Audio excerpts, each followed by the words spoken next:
shagala bagala, niko tayari kulipa gharama, sitasimama maovu ya kitawala, sitasimama maovu ya kitawala.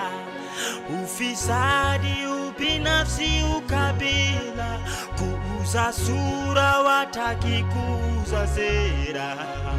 Undugu ni kufaana, sitasimama maovu ya kitawala, sitasimama maovu ya kitawala.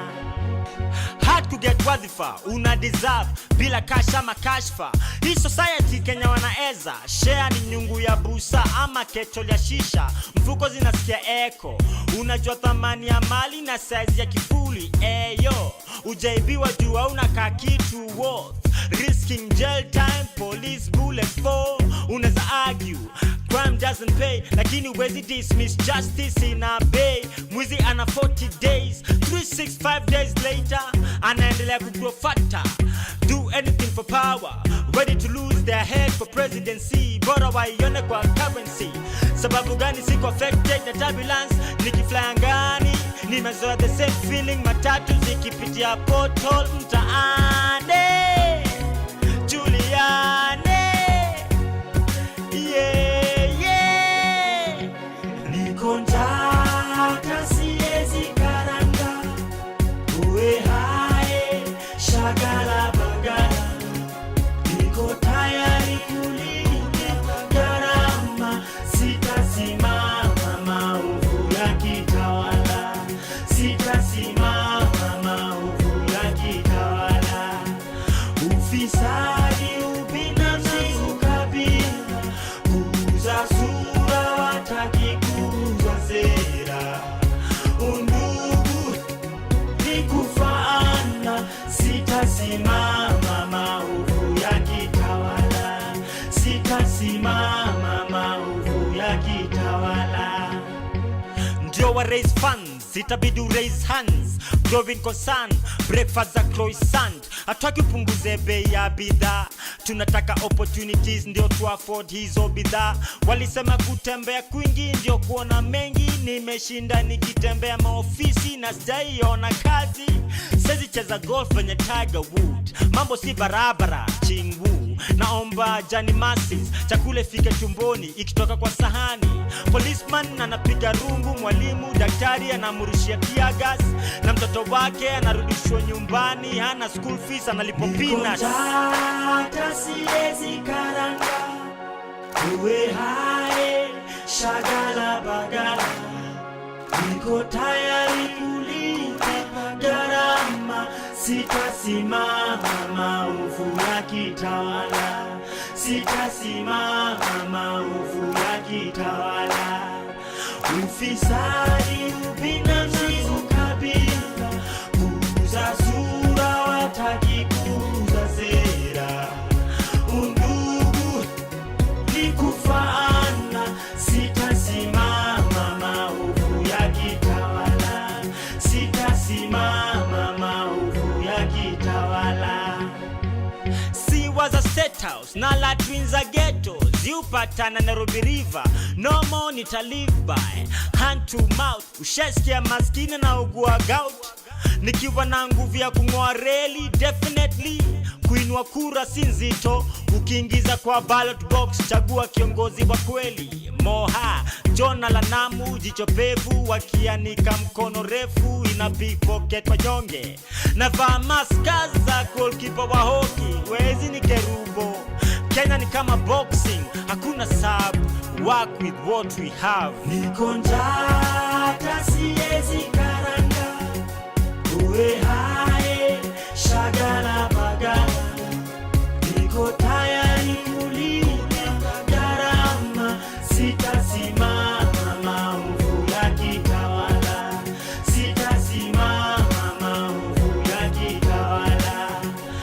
Ufisadi, ubinafsi, ukabila, kuuza sura, wataki kuuza sera. Undugu ni kufaana, sitasimama maovu ya kitawala, sitasimama maovu yakitawala.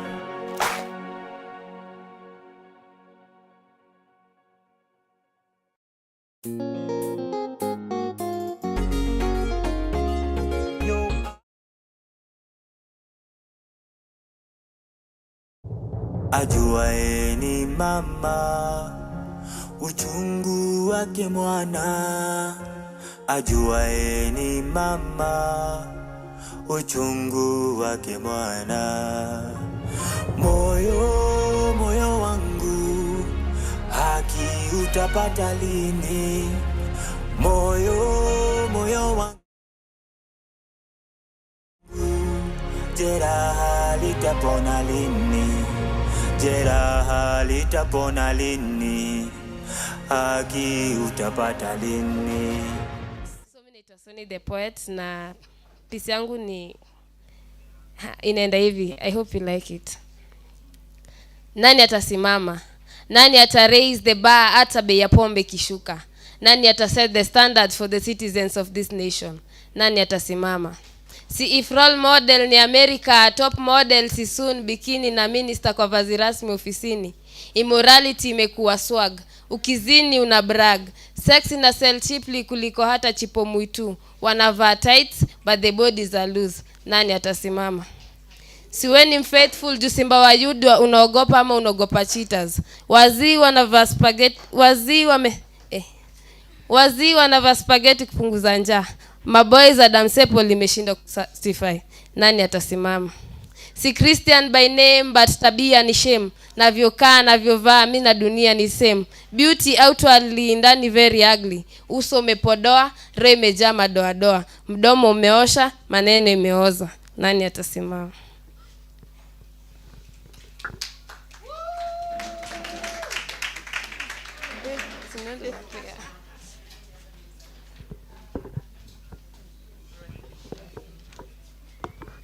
Please appreciate her. Oh, okay.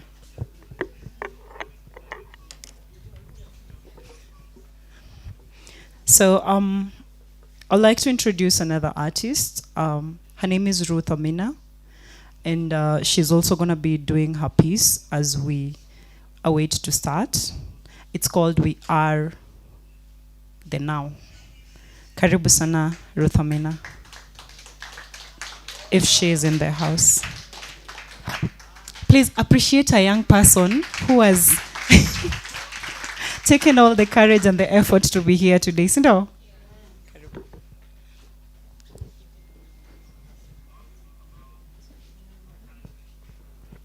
Saseni. Vijana saseni. Nikisema mbele iko sawa, tunasema tuzidi. Mbele iko sawa. Mbele iko sawa. Elections inakuja, itabidi tumechagua the right people, si ndio? Kwa sababu ni sisi tunatengeneza hapo mbele, si ndio? The journey of 1,000 miles huanza na one step, then two. Panda shuka ndio rhyme ya life. Ukifika juu, cheza na gravity. Shuta suvizi chini ya maji ka rafiki. Joy importance ya humility. Yote 9 ya 10 ndio hii. Narudia nikisema the journey of 1,000 miles huanza na one step, then two.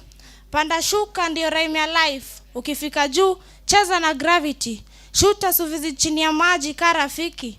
Joy importance ya humility. Yote 9 ya 10 ndio hii. Makosa ni ibada, zidi kutia bidii. Kuanguka ni baraka, kuquit ndio laana. Na road bumps ikizidi kwa seatbelt ya maisha, shikilia imani. Cause na imani, kila kitu inawezekana na yote iko sawa. It is only a matter of time conversion and all will be well. We live in a world where our God is a God of impossibility. Na kila kitu itakuwa sawa. Sina mengi kwa sasa, ni hayo tu, marafiki wa dhati.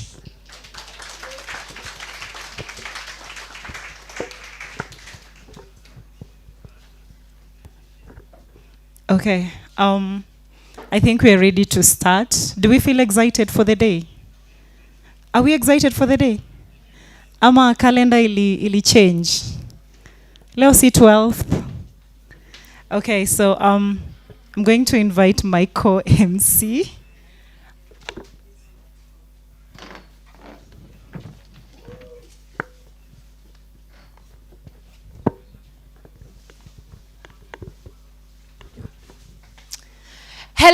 everybody. Hello, hello, hello. Are you happy to be here? I'm also happy to be here. You guys don't look excited. Turn to your neighbor. Tell them, hi, neighbor. It's good to see you. Happy International Youth Day. Yes, msmailie, umwambie unakaa fiti, muulize what their expectations for today are. See, you guys talk to your neighbors. Sikuoni mkiongelesha neighbors wenyu.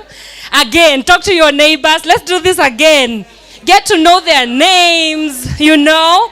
Get to know their number. Even if mtu anapatanga mtu, by the way. I'm just saying.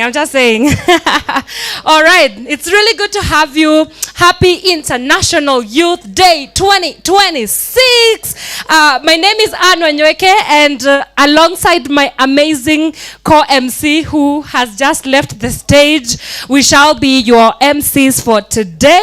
And I want to just get a feel of who is in the room.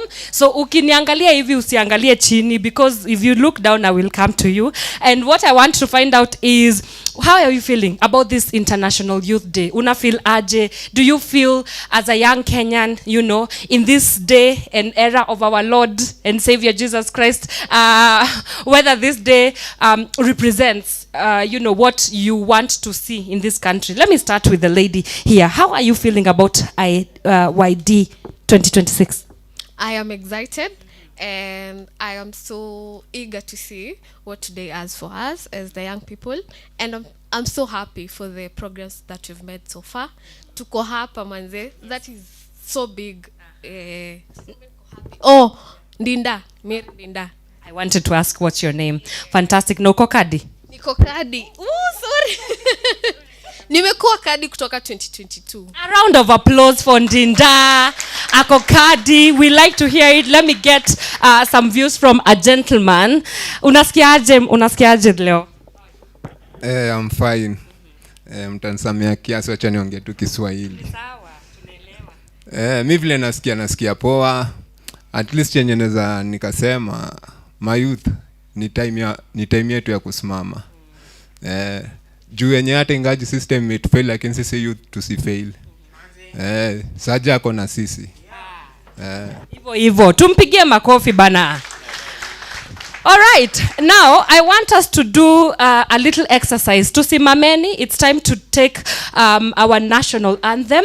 Now, because we are not only Kenyans, we exist with a greater context, which is we are East Africans. We are going to first start with the Kenyan anthem, and then we will do our East African anthem. DJ, if you can take us there, and then I will let you know what we do next.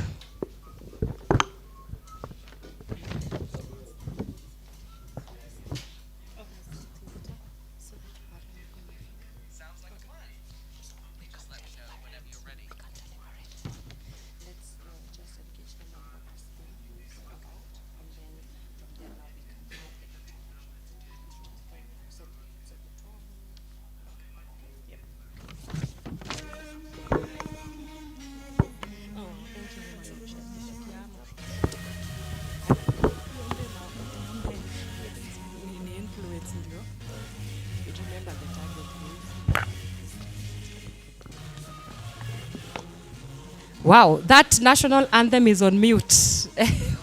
Okay.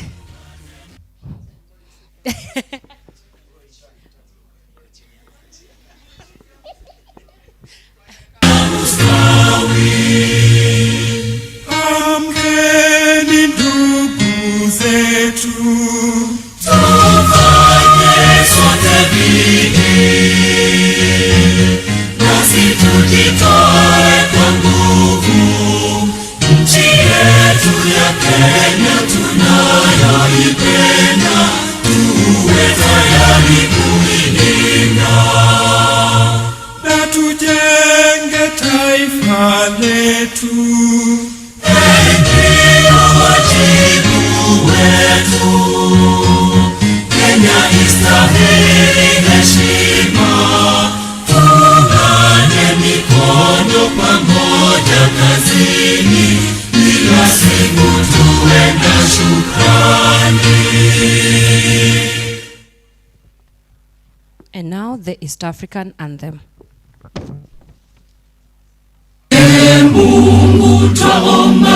tuilinde Jumuiya Afrika Mashariki, tuwezeshe kuishi kwa amani, tutimize na malengo yetu. Jumuiya yetu sote tuilinde, tuajibike, tuimarike. Umoja wetu ni nguzo yetu, idumu jumuiya yetu. All right, you can have your seats. Can have your seats. That was our national anthem and the East African anthem. I want to call upon Mesh to come on stage. Mesh, my co-MC, as we deliberate. So, today's day, is very special, and especially as young people, it's important for us to engage, with dialogue and conversations with each other. Mesh, tell us, what is the theme of this day that we are here gathered today? What are we doing? So today, So today, as we're marking the International Youth Day, the theme for the day is to empower young people with knowledge on National Youth Council, civic participation and electoral reforms, while providing a platform for creative expression and collective advocacy. A lot of big words there, but would like to break this down to achievable kind of theme ambayo itaweza kutusaidia at the end of the day tukitoka hapa tunaelewa mbona tulikuwa hapa. So tukianza na to empower young people with knowledge on the National Youth Council. Tuko aware kuna kitu inaitwa National Youth Council kwanza? Iko? Yeah, I want to hear from the people. You can stay on the stage, nisikie too from the people. I like engaging my audience. Are you aware, sir, of the National Youth Council? Much aware. Much aware. Do you know its functions? Yes. Good. Let me hear from a lady here. Do you know about the National Youth Council? Nishaisikia but sijui functions. Thank you. Which is very good. Which is good because we are going to deal with that today. Yes. Yes, please continue, Mesh. Sawa. So there's going to be a plenary ambayo itatusaidia kujua National Council roles zake ni gani na mbona actually exists. Sawa. So you're in the right place. And the other thing is civic participation and electoral reforms. Do you know, as a young person, you're supposed to participate? It is your role and responsibility in everything that is happening around you. Are we aware? Tuko aware kweli? Tuko aware kweli? Anyway, and then the other one is to be able to be aware on the electoral reforms while providing a platform for creative expression and collective advocacy. Creative expression and collective advocacy. Hapo tuko involved hapo. Are we involved there? Jiangalie. Soul search. Are we using our innovation, our creativity, our ideas to incorporate them on what reforms we want to see as young people within the spaces? And actually, are we participating in making these voices being heard?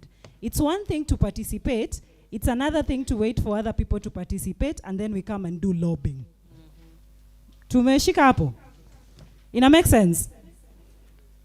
Okay. So ideally today, being the International Youth Day, we want to be able to have a conversation ambayo at the end of the day we understand what do we continue doing? Yes. What have we been doing? Mm-hmm. And what can we do mostly to make a difference come 2027 and beyond, because you young people do not cease to exist after the general elections. That's true. And a big shout out to the youth serving organizations. That's the YSO consortium. They are the ones who have convened us together here for this very pertinent conversation. And before I continue, some ground rules today, or things just to note. Ukiangalia pale, we have a booth for Power Radio. Kama unataka kuenda kutuma salams, please pita pale, say hi, engage your village people, tell them, hey, what's up, what's good? Waulize bag ni ya nini? Bag ni ya nini? Millennials kama hamjui what we are talking about, poleni.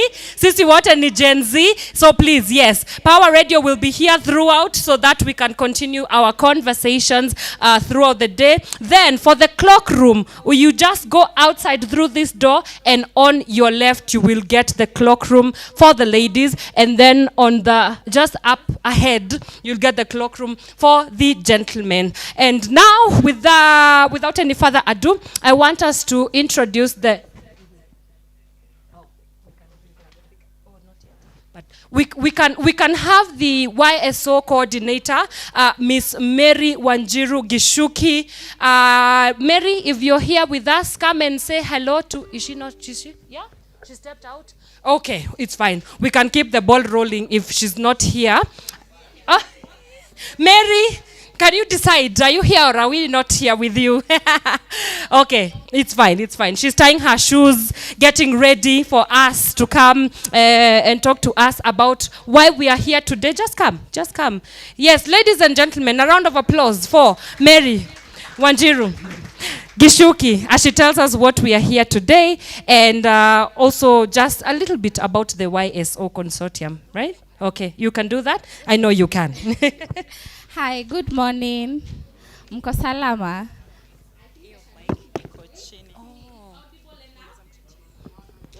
Maybe this is more audible. I have phobia with microphones. Oh, no. I hate hearing my voice, but anyway. Good morning. Viva comrades, viva. Viva comrades, viva. My name is Mary Gichuki. I'm the coordinator YSO. I'm so pleased we have made time to be here. Today a lot of people have made plans, but being that tuko hapa, I'm very grateful. And I think mtu aliangalia the theme, ako like, why are we doing a different theme from the international one? Nani anajua the international theme? Yeah, it's our day. Hatujui? Common ni?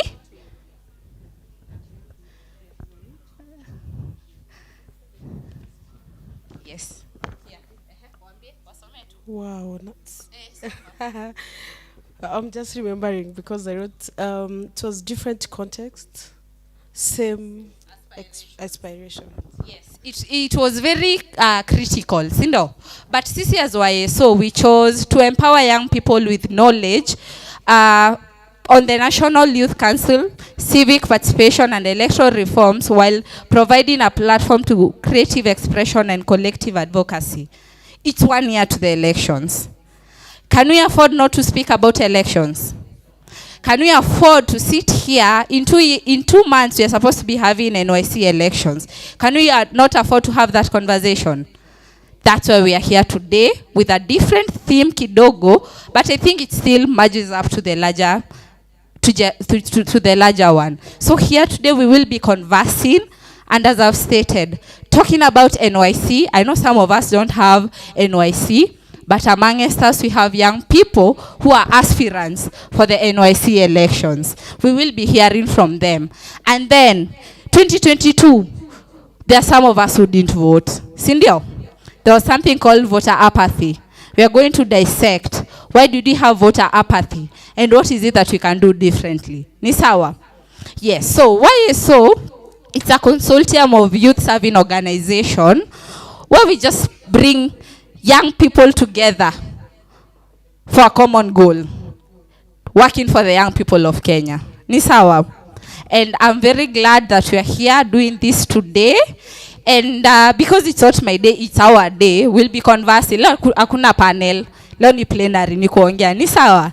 Yes, and to start us off, we'll have opening remarks from Power 254, who are one of the conveners of YA. So we have 4 conveners, but for today, who is stepping in, it's Power 254, and I believe it's Munyiri, who is the ED of Power 254. Let's appreciate her, she comes. Makofi kwa Munyiri. Welcome, Jerry. Hello, hi, you can hear me? Hi everyone. Happy International Youth Day. Ebu nione, hey, guy. Umejisikia? Let's try that again. Happy International Youth Day. Hey, hata nimestuka kidogo hapo. You are just so down. It gives me great pleasure to have you here and to host you as the conveners of the YSO. I think this has been something that we've been working on for a long time, and it's finally building together. It's coming together very well. Because the youth are the future, and we were the future. Many futures have come and gone. Yet here we are. Sasa sijui kama ni youth wa zamani walifail youth wa leo, but it is upon you youth wa leo muone kama mtafail youth wa kesho, si ndio? Hello? Kwani nimesema vibaya? Hey, it is upon you, the youth of today, to see if you will fail the youth of tomorrow. I wouldn't say we failed you, because we tried, and we still are trying, and there is so much to do. Not just in Kenya, not just in East Africa, not just in Africa, globally. Lakini si tuanze home. We build home first. Usiende kujenga nje kama kwenyu mabati imeshaanguka, roof hamna, jenga kwenyu kwanza.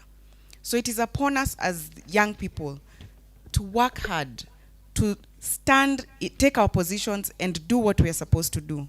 Tusikue ma-observers tu. Tusikue tu watu wa kuangalia na kusema. What are you doing?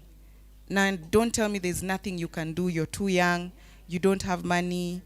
You don't find excuses. Because excuses you'll find. There are many. There are so many excuses. You don't even have to go far. So let's not look for excuses for why we can't do what needs to be done.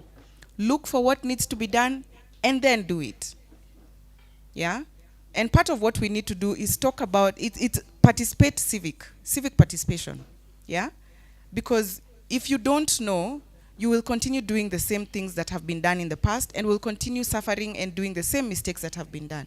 So we need to know what is not working. We need to know what needs to be done differently so that we can do them differently.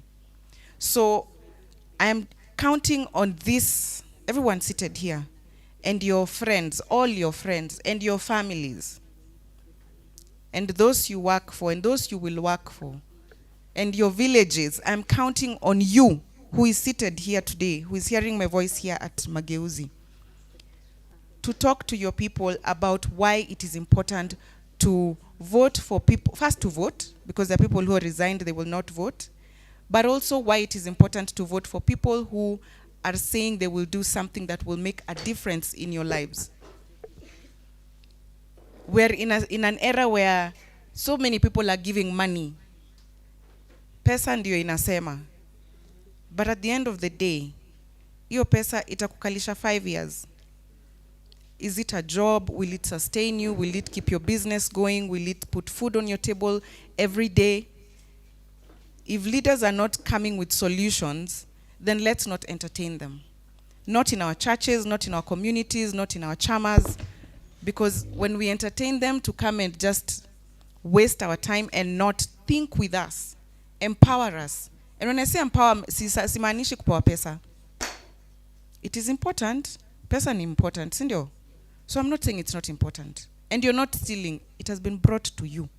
Kule mko. Right? But let's engage these people. Let's platform people with solutions. People who are listening to what we have to say. People who are considering and making sure that our voice matters. Because our voice matters. If it doesn't matter now, if it doesn't matter in the conversations of your leaders, it will not matter when they are voted in. And if you vote them in because of ako kakitu amekupatia, then you will be crying. We, not you, because we all suffer. We collectively put the regime that we have now. Whether it was stolen, is it because we were not paid enough to go and linda kura somewhere? Is it because we didn't care? Is it because we did not vote? The political is personal, and the personal is political. Kweli ama kweli? Do you believe that? That the personal is political and the political is personal? Because it affects how we live.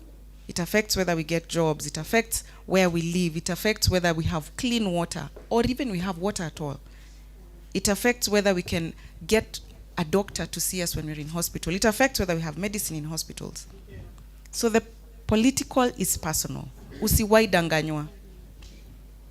Usiwai danganywa. It's not because it is. So I hope today, my expectation for today is that we will engage, that we will talk, tutafungua roho, but also that we will come out with a resolve that you and 100 others, you're here representing 100 others, whether you know it or not, but that when you come out of here, what you know, what you will learn, what you will share, is that it will impact so many people, just because you spent your day here. Sawa. Karibuni sana. I hope you will enjoy the entire day that we shall be together. Please plan to have fun. Karibuni sana. All right, a round of Munyiri Mwangi, the executive director of Power 254. The personal is the political, and the political is the personal is the, and the political is the personal. I hope that is something that you will take with you as we continue engaging in our sessions today. How are we feeling? Are we settling into the International Youth Day? Yeah.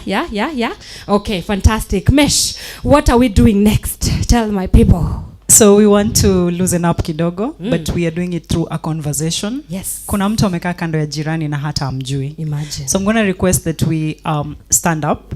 Stand You can up. trust your gadget to be safe on your seat. Juu nimeona kuna wenye washaingia kwa simu tayari. Weka tu hiyo simu kwa kiti. So we'll do a power move. A power move is where we will have the conversation, because today we are all involved. Sawa sawa. And this is the conversation that you will pair up with your partner and talk. Tumekupea ruhusa ya kupiga kelele hapa ndani. Leo hakuna kuintrovert. Kama wewe ni introvert, just be an extrovert today. Just So for today. we'll give each team 2 minutes max. Yeah. So a minute for one of you to speak, a minute for the other. Then we'll say freeze, and then unfreeze. So when we say unfreeze, get another person. So in short, move around, get comfortable, ask somebody's name. Yes. So our question to you is, what is your role as a young Kenyan in the political space? What is your role as a young person in the political space? Uko sawa? Role yako ni gani? Yeah. Sasa unaweza tafuta jirani, muangalie na muzungumuze. Haya, let's go. Nimesema nimekupea ruhusa ya kupiga kelele. 2 minutes.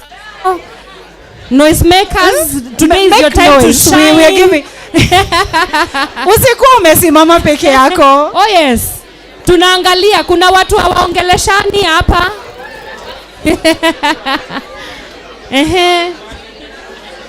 I love that. Take it. I love it. I am still in that technique. Even you should tell me what you are. Kenya. I feel like I should. Yeah. Okay. Be on the table, not the menu.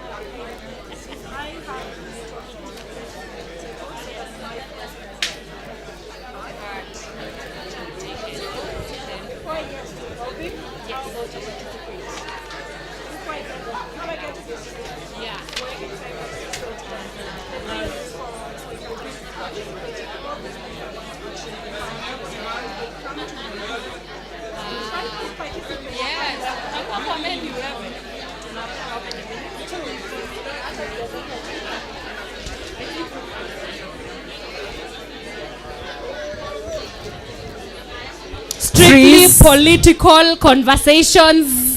Si kwanza kuitishana manamba ati IG yako ni gani na waona sana. So we have paused. Tume freeze. Time up. Our 2 minutes is up. On to the next person. So please move to the next person. Oh yes. Tembea tafadhali. Again. Go to the next person. Si ati mtaa yako ni gani? Msiulize hizo. Tembea to the next person. To the next person. Yes. This is nice.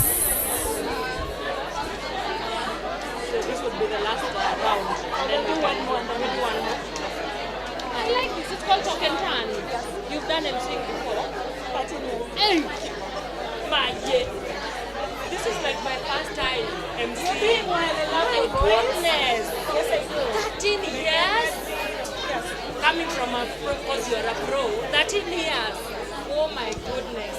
I'll be leaning into you. No, you have a very good, powerful voice. I'm just loud. No, you're good. You can now tailor make it. Unai streamline. I align. Oh my goodness. Get to such events because you have the content. Yeah. Yeah, I'll come for side chats after this, but I'm leaning in, I'm learning. I'm leaning in from you. Yeah, that's amazing. 13 years, and it's only been in the CSS space? No. Everywhere, weddings, all the things? The only thing I don't MC is funerals because I'm a public person. Okay. You're like, hey people, Utafuta reasons to make people laugh and then people will mad. Oh my goodness. The catastrophe. I tell them, no, The catastrophe of it. I don't know how to but they chilled out grief and not even it was a global summit for refugees and a global summit for immigrants. Okay. South African and African. Okay. So it was calm And just, that's okay. But that's matanga is a no. Aye, matanga. I told him Pepsi. You can't do it, even if it's a meal. Even if it's a meal. Because I'll find, like I'm this person, I feel like you should celebrate death in a way. Like that, life, yeah. Yes, like this person had a good life. They create memories. Some people tend not to. I think I'm, Pause. Freeze. For the last time, get a new person. Yes. For the last time. Yeah. Kuna watu wako reserved. Bana. Tembea pata, make a new friend. Tafuta mtu hujui. This is the space to be confident. Oh yes. Someone you don't know completely. Compliment them. Same question. What is your role as a young person in the political space? Do we have another thing? because I feel like their energy was like 0.0. Because everyone is like, I don't know this person.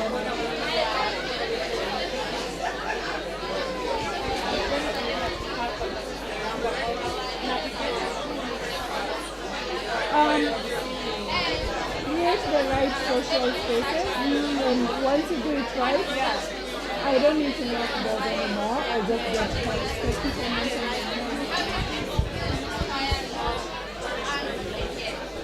is your main.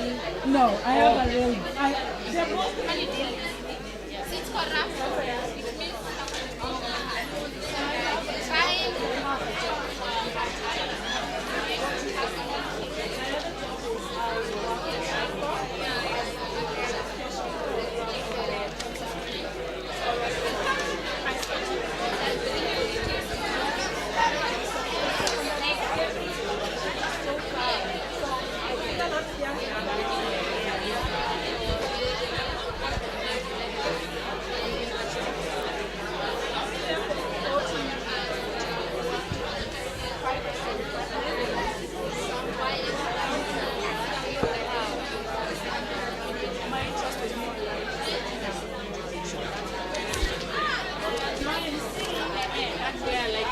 If it comes, I'm taking an off day.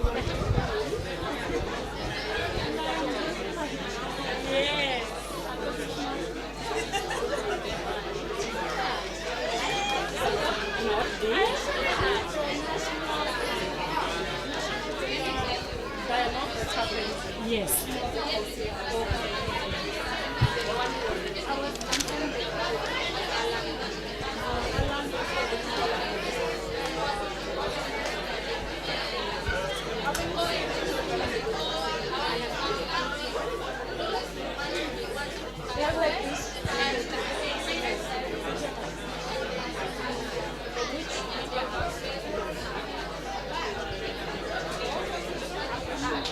Like a very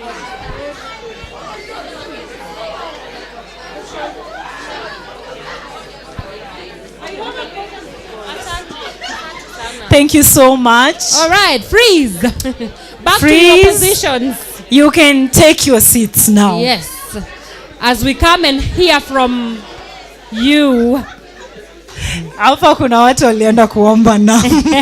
Kuna watu wameombwa namba hapa. Hadi location ya home. But we will come to you to hear what you've been sharing with each other. Sindio? Yes. Yes. So we want part of the conversation. Yeah. But we've tried to have a conversation here as well. But we'll like to hear from you. Yeah. As young people, what are your roles? Sindio? And one of the first speaker from Power 254 Ametu Challenge. And I think we can synergize from that. Yes. So who is ready to share? Najua muongelesha watu watatu. So when you get the mic, try and represent the 3 people you've spoken to. I'm coming. The mic Hallelujah. is coming. Is anybody willing to share with us? There's one who is ready here. Okay, fantastic. Let me look here. You, fantastic. Yeah. Hi everyone. I'm Christine, so I like to share what you've shared with the 3 people. So the first one, their role is to take part in the voting process, take part in public participation. The second one, that is me, take part in the voting process, encourage people to also take part and show up for the leadership positions. Then the third one, she said that she just have to make people understand that everything is political. Thank you. Thank you. Let's appreciate her. Yes, please. My name is Benjamin, and I'm a media practitioner. So I have actually arrived like a few minutes ago, but I have discussed with like 2 individuals. So first of all, I have gotten to understand that we as young people have a role of demystifying what each and every say leader, their responsibility and their role in the larger political fraternity. For instance, maybe an MCA can come to your place during political rallies and be like, oh, I'm going to build you guys roads, I'm going to build you guys hospitals, schools, and so on and so forth. But then in real sense, that is not their role. So we as young people ought to do our own research, and using social media platforms, just as we had used during the Finance Bill 2024, we ought to actually do research well and educate our fellows on the various roles that each of the leaders play. Thank you so much. All right, a round of applause. Hi everyone. Kwa majina naitwa Ziko. Wacha nishe role ya kwanza. First of all, ni kuangalia manifesto. Kwa ule mtu wa kwanza mwenye nimeshare naye. Alafu role ya pili, apart from kuangalia manifesto, ni kuvote in the right leader. Alafu role ya tatu sami upande wangu, after kuvote in the right leader na tumeangalia manifesto, chenye tunafaa tufanye ni follow up. Kuangalia hii manifesto yenye tulivotia huyu jamaa kama inafanya kazi kwa society ama hapana. Unaona? Cause tukifanya follow up, hata pia wale mayouth wenye wako kwa society watasaidika. Unaona? Ni kwa hayo tu. Please go ahead. Hi everyone. Hi. Saseni. Kwa watu wangu watatu nilipata roles zao. One ilikuwa participating in election. Nadhani kila mtu ako kadi, si ndio? Mayouth tujitokeze. Tupige hii siasa.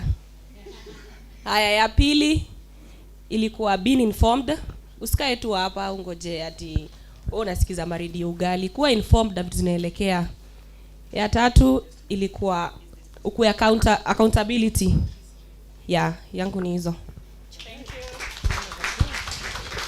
Hi everyone. Okay, my name is Emilda Muga. I'm a media practitioner and a member of the United Nations Youth Constituency. And what we've discussed with my fellow youth is that our role as youth is political activism whereby you can take part in demonstration to fight against corruption, and also another one is voter registration, and also your role as a youth is also to you are qualified, so you have a role to also vie as MCAs, and also bid for those political those leadership position, maybe in the cabinet and all that. Thank you. Yes, please. Habari zenyu na mnakapoa leo. Wa majina ni Austin. So actually just to take from where she has left, watu nimeongea nao nimepata, we have waheshimiwa in the house. Tuko na watu wanataka ku take up this leadership position, na nimekam ku realize wanasema nothing for us without us. So round 3 next year we are no longer being part of the menu, will be in the decision making table. That is a role that nimeona sisi kama vijana, it is an high time that we take this leadership position. Role ya pili tumonge hapo nimepata, kuna some of us are very good civic educators. Tunapeana information, tunapata in such forums. As the first speaker amesema, tukitoka hapa we are representing 100 or 1,000 people who are not able to make it here, sindio? So I've got some a lot of good civic educators, and I believe tukitoka hapa hivi that youths really need to take up position, and youths really need to take the country forward, because we are the majority, and since we are majority, decisions zenye tunataka zile how we want the government works ni sisi ndo tuta determine. Yeah. Good morning, everyone. I am Omondi Neil Armstrong Odwor. I'm the Youth League chairperson, Chama cha Uzalendo. The role that we have for us more so within the political space is to ensure that we have got inclusion of the young people within the key decision-making spaces. I know hapa hivi tuko na the young people when we don't belong to political parties, but you know the main vehicle for us to get to power are political parties. So it's for us to ensure that there's inclusion of us as the young people in the key decision-making spaces. Ya pili is to ensure you've got sustainable structures for us wenye tuko hapa sahi na wale youth wenye watakuja uko mbeleni. Kwa sahi sisi ndio youth, lakini kuna youth wengine uko mbeleni. Thank you very much. Thank you. A round of applause. Please appreciate yourself. Yes. It clearly shows us you had a conversation and also a challenge. I hope the person you talked to, you actually made a friend. Yeah. Sindio? Yeah. Social network. You know? Unaona yule amesema kuna waheshimiwa ndani ya nyumba. Because the political is personal. Personal. Yes. And the personal is? Political. Maybe I can highlight some of the things that most of you have shared, and I believe it's what the rest of us would have shared. I've had an aspect around voting. Tuko kadi? Tuko kadi ya ukweli? And we're going to vote. That is the first responsibility and the role of a person who turns 18 and above in Kenya. Kuchukua ID na kuchukua voters card. If the political is personal, there is no way we are running away from it, even if we don't like politics. Politics inform economies, the economy of a country. Politics inform employment. Politics inform health. Politics literally inform everything within a country. So it is our responsibility that we actually become, tukue watu ambao tunajieka mstari wa mbele. Kuweka hiyo kura, na kura to the right people. Another person said, everything is political. I've already said that. Whether you want to vote, you don't want to vote, that politics will affect you one way or the other. Another person said, manifestos. Ina imeniingia. Nyinyi wa deep. Sasa mtu atakuja huku, atusomee manifesto, tu dance na yeye shangwe na vigelegele, tupige kura. Tukishapiga kura, tukishamuingiza ndani, we don't even follow up. We don't hold these people accountable. It is our responsibility to make sure these people are accountable to what they presented to us. Are we together? And mostly as we are going to 2027, next year is a voting season. Are the leaders we elected last time, have they enacted what they actually pitched to us? That's a question. Someone else said, sustainable structures.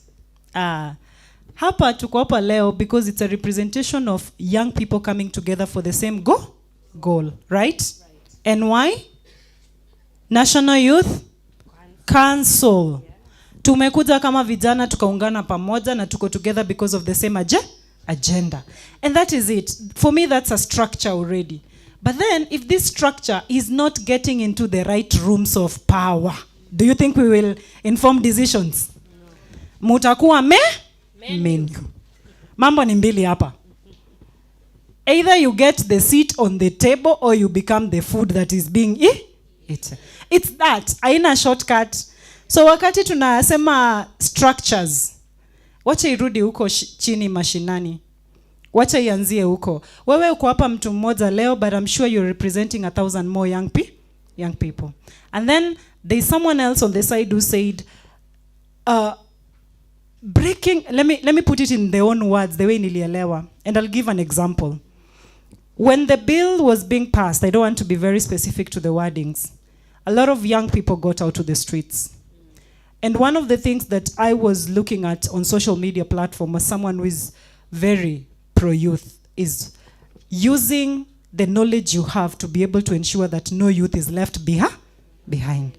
Na ameileta vizuri sana. Ni nini tuko nayo kama vijana enye tunaweza communicate na influence vijana wenzetu kuweza kusikika na kuweza kuelewa kenye tunazungumza na waweze contribute. Sisi wenye tuko hapa, we are maybe 50, 100 people. We are representing 70% of the country. Kuna mtu huko rural setup, hii information haimpati. How do we ensure that the structures that we put in place actually ensure this information we are talking gets there? Social media platforms. Delocalizing information to the level that they can understand. Tunashika. Kama ni kizungu kubwa hivi, tunakuja tunaisongesha hivi, tunaongea Kiswahili, tunaongea Kikamba, tunaongea Kigiriama, tunaongea Kisii, tunaongea Kijaluo. Don't you think we'll reach more people? And that's a practical way for us to ensure that our fellow young people from uko chini kabisa wanaweza elewa kenye tunazungumza, and they also participate and they play their role as young people within the country. And for me, that I call influencing. Sawa sawa. And then there is someone else who said, vote for the right leaders. Kuna mtu amesema kuna viongozi ndani ya nyumba. Let me ask you young people, there is a generation of people who are not going to be there in the next 20 years. So if we are scared of these seats, who is going to lead the country? Hello? Hello. Me, I don't want politics. Me, I can't be involved. So, wakati utakuwa 40, nani atakuwa kiongozi? Because you refused to be part of politics. So I'm challenging today us on International Youth Day, as we are accelerating this information of young people being innovatively involved, let us be part of the game. Are we together? Let us be part of it. Be involved. Ukiona mavijana wenzako wana take up the initiative to step up, understand their manifesto. Hata kupea do by the hana, hata kupea stipend, hata kupea kitu yoyote, but kama unaona the vision behind the young people, can you also play a role in supporting them if it is something that aligns with your thoughts? Tuko sawa? Ya mwisho, hii ni ya mwisho ilisemwa. I tried to write all of them. Activism. When we talk about activism, we normally say mobilize, organize, and sasa mimi semangi take power. Mobilize, organize, action. That is how it works. Before you become an activist, you must understand what you are actually saying. So you must bring people hapa venye watu wamekuja leo International Day celebrate, tumekaa pamoja. Usitoke hapa kama auelewi National Youth Council, what's their roles? Why were they formulated? Why is our agenda just one and it has to be a common one that caters for all the young people? Tuko sawa? And then when we say mobilize, it's like today. These are young people representing different aspects of the country, right? And your voices are being heard kwa njia yoyote. That's why unaona tunaguza Kilami, Kiswahili, mother tongue ndo hatuwezi guza sana juu hatuzijui zote. But the truth is we are all being inclusive. Now, ukisha mobilize vitu ama watu ama resources, unafanya nini next? You take action. You actualize. You've known the problem. You've mobilized your fellow young people. What actions are you taking? You see these people in power, we are saying we don't want power. We don't want the political aspect to come and interfere with us. The people in power are the people in political spaces. And for us to get your activism ikuwe effective, lazima the person in power akuwe involved. Decision making, yenye ule mtu atakuwa uko parliament akimake, anakuzungumzia na ananizungumzia whether we want it or not. So as we are doing our activism, we have to be loud enough to create allies with them, to pull the right people to the table and ensure we are also on the table. Tumesema usipokuwa kwa table utakuwa nini?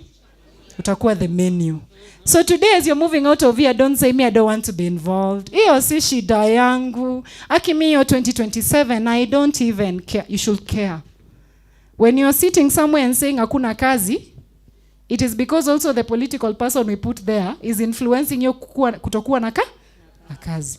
When you're saying the health sector is terrible, women are dying on maternal wings, remember the political person in power we put there is also influencing that decision. So I hope this sets a foundation because ni kitu imetoka kwenyu. Sindio? So I would like my co-MC to move us to the next session. Please appreciate yourself. Yes. And appreciate Mesh also for putting that very powerful insights together like that. Okay, so now at this particular juncture, I want us to listen in to a spoken word by none other than Anne Mumbua, who goes by the stage name of Mombu. She's a poet, writer, paralegal, and a trained journalist who resides in Nairobi, Kenya. She'll be performing a piece on youth, protest, and freedom of speech. Ladies and gentlemen, a round of applause as Mombu steps on stage with a spoken word artist. Continue as she gets here on stage. You can do better. All right, take it away, Anne. Check. Habari zenyu. Naitwa Mombu, for those who know me. For those who don't know me, naitwa Mombu pia. So today, as we celebrate the International Youth Day 2026, unfortunately, some of our youths are not here. And not because wako home, but we all know what has been happening in the recent protests zenye zimekuwa ziki happen. So before I start my piece, I would like us to give a moment of silence for all the youths who have lost their life trying to fight for the justice that we all long for. So a moment of silence.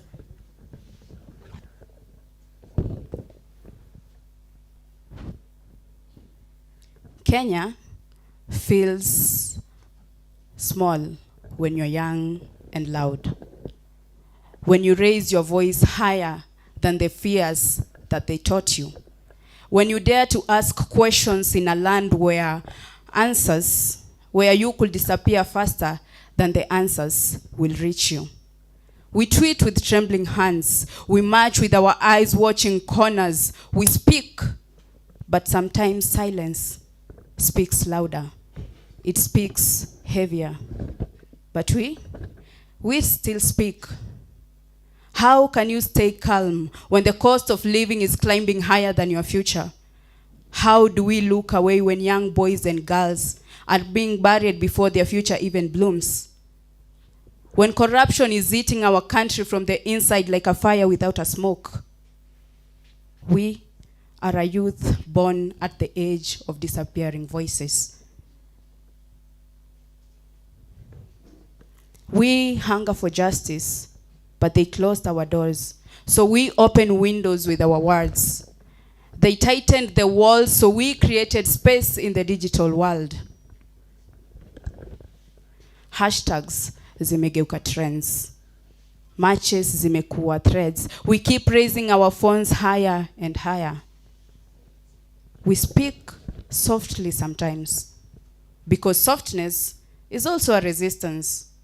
But we speak loudly other times because silence is a price we cannot afford to pay. Even when they come with intimidations, when they turn our protest into danger, and in the evenings they whisper, stay home, stay safe, stay quiet. We step out anyway. And not because we are fearless, but because our fears have learned to walk with us. Kenya feels small when you're young and loud. We keep stretching our voices, pushing the limits. We have turned tight spaces into meeting rooms, whispers into movements. We are a generation that cannot afford to inherit silence. We are a generation that cannot afford to stay blind. We are the spark they try so much to hide in darkness. But sparks know how to find themselves and create fire. Kenya feels small when you're young and loud. We live in a country where they say we have democracy, a government for the people, by the people, and of the people. But expect we, the young people, we have a government of the people, by the people, and for the people, except we, the young people. You know, they say that art is supposed to confront the comfortable. Have you been charged up by her spoken words? Do you feel like you're challenged to go and take up more? She kept saying that Kenya feels small, but it is small because you are greater than this country, and you have every responsibility and duty to take it to the next level. Again, a round of applause for Miss Anne. Okay, so I want us to engage in something that might make this go a little viral. So somebody say selfies. Somebody say IYD. So I want us to take out our phones. Please take out your phones where you're seated. And I want us to take a selfie with somebody that you're seated next to, and post it wherever it is that you are, using the hashtag IYD 2026 or YSO 2026, hashtag YSO 2026. I don't see you guys taking your selfies. Post it wherever you are. Let the message go far and wide. Again, I do not see some of you doing it. Mnogopa selfie ama? Please, let's engage. Let's do this. The lady in here, she's laughing at me. Let's take out. Yes? Hamuna nini? Hamuna simu? Hey, nimbaya. Nimbaya. What? Hey, but that's why we are here. That's why we are here, right? Because tumesema, your politicians are the ones, right? Eh? Who decide whether we can have smartphones or not. Sindio? It's personal. But for those that have, yes, continue taking out your selfies. Take the selfie. To me, a hashtag IYD 2026 or hashtag YSO 2026. Napenda sana. Hawa ni A students. Hawa ni A students. Huku sioni nini? Abusha piga? Ah, fantastic. Clock it, manze, clock it. Awesome. All right. Now, I want us to also listen to a next poet, and she goes by the name Sonny the Poet. She's a human rights defender from Kariobangi Social Justice Center. She's going to be performing a piece on Mr. Politician. Sonny the Poet, it's your time, girl. Take it away. Tumpigie makofi mpaka afike. Looking nice and bright with her yellow. Ama, you're the one who brought the sun out. I think she did. Jujana nilitongwa na baridi. But anyway, take it away. Nikisema Sony, mnasema poet. Sony? Sony? Nikisema poet, unasema Sony. Poet? So, poet? So, are you happy to be here or you are here to be happy? So, inenda hivi. Tulidhani umetosha mboga tukakuunga mkono. So, umeunganisha ukatuachia tu sogo. Umemake do kacha party saa tumekuwa your ex. Hata eri Facebook wanaofa poa. Kwa hivyo hata ukitwitter hatutafollow. Mr. Politician, tuna beef na wewe. Stop milking the poor. Hata kaa tumekonda kwa njaa usitubebe kimandazi. Promises zako fishi peleka leke. I can't stomach them kwa hii tumbo ina njaa. Mr. Politician, umenishiba. Hata unipe githeri leo nita spill the beans. Sisi tuna njaa, wewe kama stove kitambi mafuta imejaa. Tumechoka kumavako wanaoiba wakishiba. Mr. Politician, matumbo inauma, tumechoka kula kwa macho. Staki pesa yako, nipe job ka Steve ni afford ka Apple. Najipa hopes na hii verse. Uchumi mezorota pia na kumat. Ni hard ku afford data food for thoughts. Opportunity chache, majobless wengi ka njugu no anda wanalipwa peanuts. Mambo si barabara, breadwinner amelete kwa jam na the only dish aliwachia familia ni ya DSTV. Watchman ana beef up security but hawezi afford nyama. Washi wameva spaghetti kupunguza njaa. Maboys Adam Sepo limeshindwa kusatisfy. Wanaofaa kulinda sheria wameshindwa kuitii, wanadai za chai. Ignore their half-baked truth, wanataka kukufool kama Luya. Naomba God daily bread cause kanisani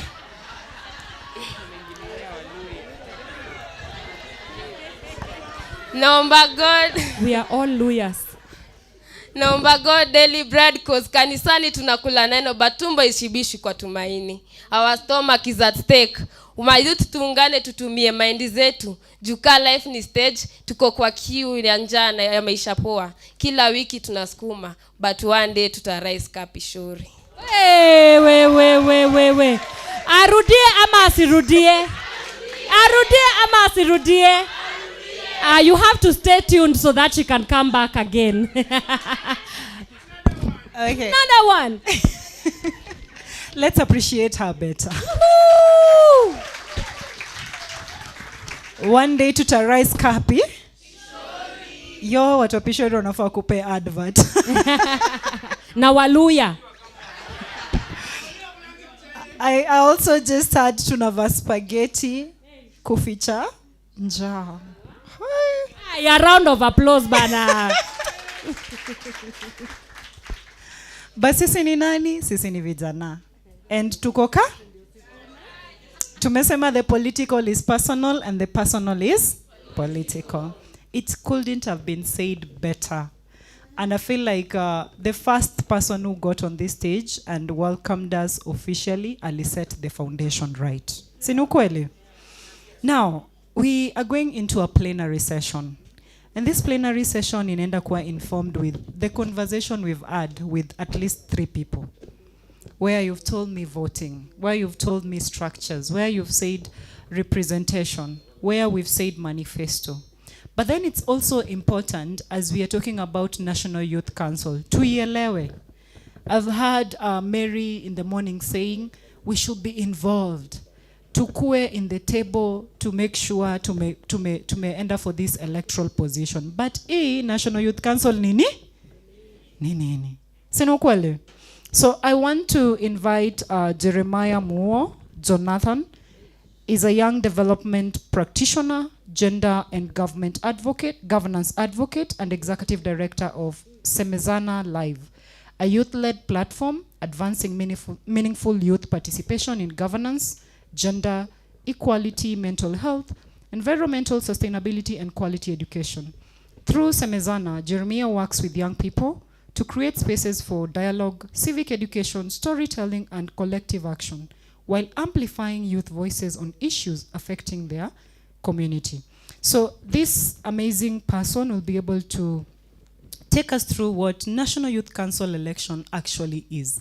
Please put your hands together for Jeremiah. Mpige makofi. Thank you so much. Vijana power. Comrades, viva. Wakenya, viva. More power to the people, more power. More power to the people, more power. Sisi ni vijana. Tena tuseme sisi ni vijana. Yeah. Today it's International Youth Day, where we get to celebrate ourselves. Tumeacha nyuma sana. Now we have the power. Ni sisi ndo wanatutaka. So they better find us where we are. We are not going to them. Sini kweli. And if there is no seat to the table, we bring our own chair and we sit on the table. Sini kweli.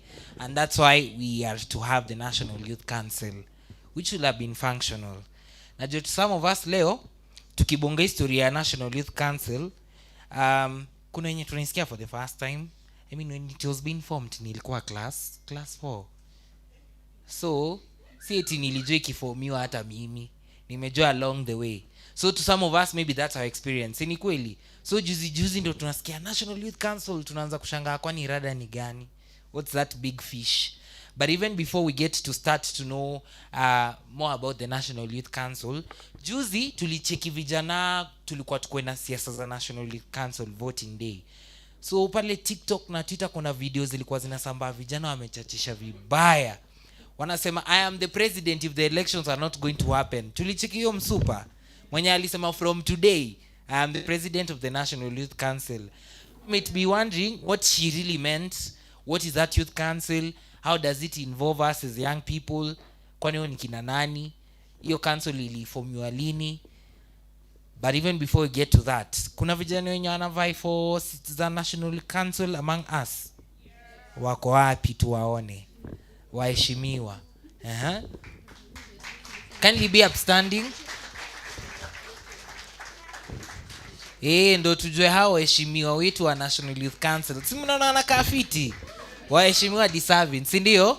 So, waheshimiwa is you're standing up to. Nataka kila mmoja just in a minute. You share your name na utuchapie what position you are going for in the council, and also manifesto yako ilikuwa gani. Unaweza use within 60 seconds. Hello. Hi. Good morning. Good morning. All right, you'll pardon my voice. It's a bit raspy. I'm Charlene Sarah. I come from Riruta Ward, Dagoret South. So I was vying for the National Organizing Secretary. Yes. All right. Comrade Power. Power. Comrade Power. Power. Comrade Tibim. Tibim. Comrade Tibim. Tibim. Comrade Tialala. Tialala. My name is Ismail Abdul Karim from Slum Peace and Empowerment Center and also part of the Kibra Social Justice Center. I'll be vying for a representative from Kibra constituency. My manifesto, I'll depend on the manifesto of my fellow youths. That's it. Thank you. Okay. Habari zenyu? Mzuri sana. Yes, kwa majina ni Michael Joseph Wafula kutoka pale Kariobangi na Kenya. So mimi ni mgombea wa National Council na napania kurepresent vijana wa Embakasi North constituency. Na manifesto yangu hiyo mtaa ni rahisi sana, ni kiboro kwa ile manifesto yetu. So kuna some themes hapo kwa environment because we host the largest dump site in Kenya. So number 1 in environment, number 2 pia in terms of resource center. Kwa hiyo constituency tuko chini sana. Then number 3 we have civic education and public participation. Then inclusivity for young people kwa hizo spaces because for quite long time ndio pia mimi nijitweki ama nijitume hapo kwa ground. Ni Mluya msisahau. Kiswahili pia ilikuja na Waarabu. So that's an energizer. Comrade Viva. Viva. So ndo pia mimi by the way ni tumekuwa tukipiga kelele sana public participation, and at times tuna feel like si tunaendanga tu tunapiga kelele, then at the long run kuna those key decision makers wenye hata kupatana nao kwa conference, kwa forums washaamua. Yeah. So kazi yetu tunakonga tu kupiga kelele, where else we have energy, we have resources, we have skills. So this is the time. Thank ameweza apewe kura kwa bili ya nani? Kwa bili ya vijana, si ndio? Viva comrades, viva. Viva. I'm Celine Gwala from Kariobangi North Ward. I'm from Kariobangi Social Justice Center. I'm a youth and a climate justice advocate. I'm also vying in the National Youth Council as a ward delegate. The reason as to why I decided to vie is because we young people, we just don't want to be represented. We want to be meaningful involved in the decisions that affect our lives. So for me, leadership, youth leadership, is all about being listened to, amplifying the youth voices, and also turning their ideas into action. So for me, I would also like to see a National Youth Council inafaa kwa platform yenye young people, every young person, wanna feel they are being heard, wanna feel wako represented, and also wanna feel wako empowered to shape that future. So today, as we also celebrate the International Youth Day, my call for the leaders is to invest into the youth opportunities, the employment, also the leadership and innovation. And me, as an NYC aspirant, I'm committing to champion for youth participation, the inclusion, opportunities, and also accountability. Thank you. Ameongea kama watu 10 ama hajaongea? Apewe kura ama apewe kura? Kwa bili ya nani? Ya vijana, si ndio? Apewe kura kwa bili ya nani? Kabisa. Bwana asifiwe. Amen. Waislamu asalamu alaykum. Alaykum salam. Wengine woza. Kwa majina naitwa John Mwangi, natoka Dagureti. Na work in organization of Voice of Dagureti, nasimama ward hapo hivyo Kawangware ward. Na one of my concern, kitu tulifanya nisimame ni to make sure that tuko na youth group mtaani, tuko na masibio, tumekuwa to create awareness about civic education. But sasa sisi tuna create awareness, natutaki kusimama hizo positions. Tunaambia watu vijana tusimama, na sisi tudai kusimama hizo vitu. Tuna hold our MCA accountable, na tutaki kusimama sisi tujihold accountable, ni kweli. So it's the high time pia sisi vijana wa mtaani kwenye tuko tusimame na tusiogope. Kama ni kizungu ngumu tutajulia huko mbele, si ndio? Hata Kiswahili ni lugha ya taifa. Ameweza hajaweza? Apewe kura kwa bili ya nani? Kabisa. Is there any other aspirants who we've locked out who is vying for NYC? Wale wengine wanavai for elective seats. We have another. I'm not an aspirant. Okay. Yes. But I'm all about youth standing up for what they stand up, what they stand for. Absolutely. Because there is a famous quote that says, if you don't stand up for anything, if you don't stand up for something, you'll fall for anything. When me going to fall for stupid ladies. But what I came to learn is, relaxing. Kitu moja nilikuja kulearn ni, hii government yetu iko na policies mingi sana. Yeah. But these policies don't actually get to the ground. They are good at coming up with policies, but they don't do anything about them. You know me, I'm a mental health champion. So I live, breathe, and think mental health. Wow. So, tumesikia story mingi walisema ati attempt to suicide imedecriminaliziwa. Si ndio? Yes. Basi watu bado wanaarestiwa. Yeah. Walisema kuna hiyo bill ilipasiwa. What has it done? Bado bei za dawa za mental health zinaongezeka. Na hizi ni dawa mtu anahitaji for life. Sasa kishaongeza pesa utakufa juu kusota ama juu ugonjwa akili. Na stigma bado iko kila mahali. Yeah. We need to raise a generation whereby mental health will be a dinner table topic. Ndio mtu akisema anaenda therapy asiangalie vibaya. Ni ukweli. Manze tukua walking up. Tukue walk, si ndio? Kabisa. Na hizi vitu zote tunafanya ni kwa bili ya nani? Kwa bili ya nani? Tukikataa kukua bili yetu ni bili ya nani mwingine? Juu si ni sisi tuko na power, ni si tuko na the voter power, si ndio? Na ile power ingine mmejua ni gani? Ni washo ile ya youth leader. So now with that base being set, tumesikia kwa our aspirants wameongea kaa watu 10. So we are sure wenye wanataka kwa ward zetu kwenda kutu represent ka delegates, we are safe, si ndio? Juu our issues are tackled in. But sasa tukibonga history ya National Youth Council, nataka mnichapie nani anajua National Youth Council iliformiwa lini? Your hands up. We have somebody there. Kindly somebody to help us out with the mic passing. Kuna mmoja pale kiongozi ile ngambo. When was the National Youth Council formed and why was it formed? Oh, and why? Yes. Okay, it was formed in 2012. That is when it started to operate. That is through the National Youth Council Act of 2012. It formed under the Section 3 of that Act. I think the main role was to be able to advocate for youth policies and to make sure the youth sit down and are able to have a voice when it comes to policies. Number 2, they are able to regulate youth groups, CBOs. They have the role, they've been given that role and mandate. And I think also to be able to ensure that when it comes to leadership and political leadership, especially in the country, youths are able to be there. So it's a political corporate body. Yeah. Political corporate body. For who? For the youth. Sindio? Yetu, sindio? Aya, what triggered it? Najua sasa tunaongelea 2027 is likely to be the next 207. Man say this goonism is too much. So what triggered the National Youth Council to be formed? I see 2 hands there. What triggered it? Kwa majina naitwa Tobias Orao from Ghetto Foundation based in Mathare.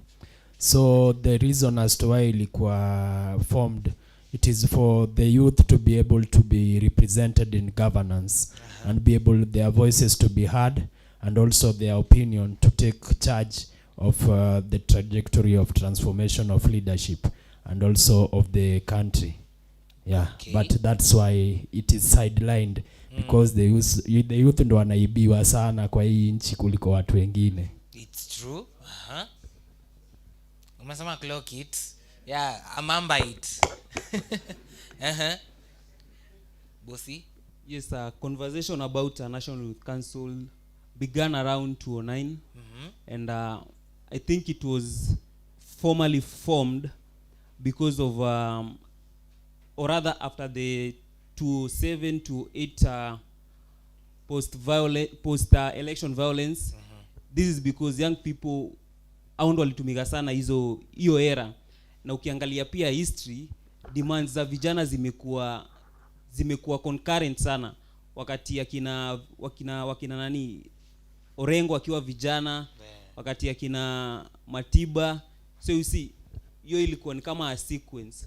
So after hiyo violence iliyokaa, I think wakakuja na something yenye inaweza neutralize, inaweza involve these young people into governance. So conversations kaanza 2009, then by 2012 elections, actually see election, ilikuwa tu ni an interim committee, watu wakapatiwa some position waweze kufanya nini kushikilia in the meantime. So election ilikuwa happen, then unfortunately till now. Sasa tutajua why it has not happened. How many years after? Wewe ni mtoto wako 14 years leo. 14 15, si ndio? Tangu tuko na elections za National Youth Council. Si mnaona venye hiyo ni siku mingi. Jamani, huyo mtu ameserve term ngapi? Huyu hata sio one term. Si ndio? Mnajua our current National Youth Council chair anaitwa nani? Hello. Do you know her? CEO. Jamani, hata vijana tuiti chair. CEO. Mnamjua anaitwa nani? Gloria. Yeah, who is the current CEO for over 14 years? Acting. So hata see you there. Imagine that. So with that ground being set, nataka tu nilete mse mmoja atuchapie now with that background of National Youth Council, ilikuwa sparked up by the post-election violence, and young people's voices needed to be heard because they actually took part in the violence by itself, and it was a trigger that because they were not on the table when political decisions were being made. Na 2012 story ikafanyika, tukapata viongozi, lakini hadi wa leo mimi mwenye nilikuwa class 4 nikafika 4th year nikamaliza, nimepata bado ule kiongozi yuko kwa kiti. It's giving Museveni, si ndio? It's giving Museveni and his Cameroonian best friend, so who has served since 1992. Imagine that. Kenya tunataka kwenda hapo. Hata wale wase pale kwa bunge wakisema 87 years, ati have you ever seen any leader who has served one term? Kwani constitution yetu inasema nini? One term. For how many years? Only 5. Tuliambiwa na koti that tulikuwa tupige kura lini? Juzi, si ndio? Jana ndo tulikuwa tupange laini, lakini si wa Kenya tuko ready. Hata wangetuambia leo mkaenda piga kura, si unajua nani tunatoa kutoka MCA mpaka huko juu. So venye tunajua venye tunapaswa kutoka MCA kutoka chini hadi juu with the National Youth Council, tunapaswa kwa tukijua delegates wetu kutoka kwa ward to constituency to the national ni nani tunaweka hapo? Vijana, si ndio? So I'm going to bring Tabi to agenda set for a bit with that background which you've been able to lay for the conversation. So Tabi, tumpigie makofi akiland. Yes. Nilikuwa na scroll macho kule nikikutafuta. Karibu. Mimi ni mrefu hivi unanitafuta sana.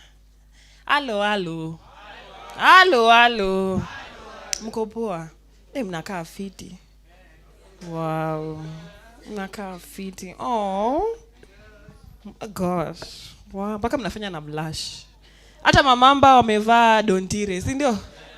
Na sijaona mtu na dontire. Amtaki mabadi.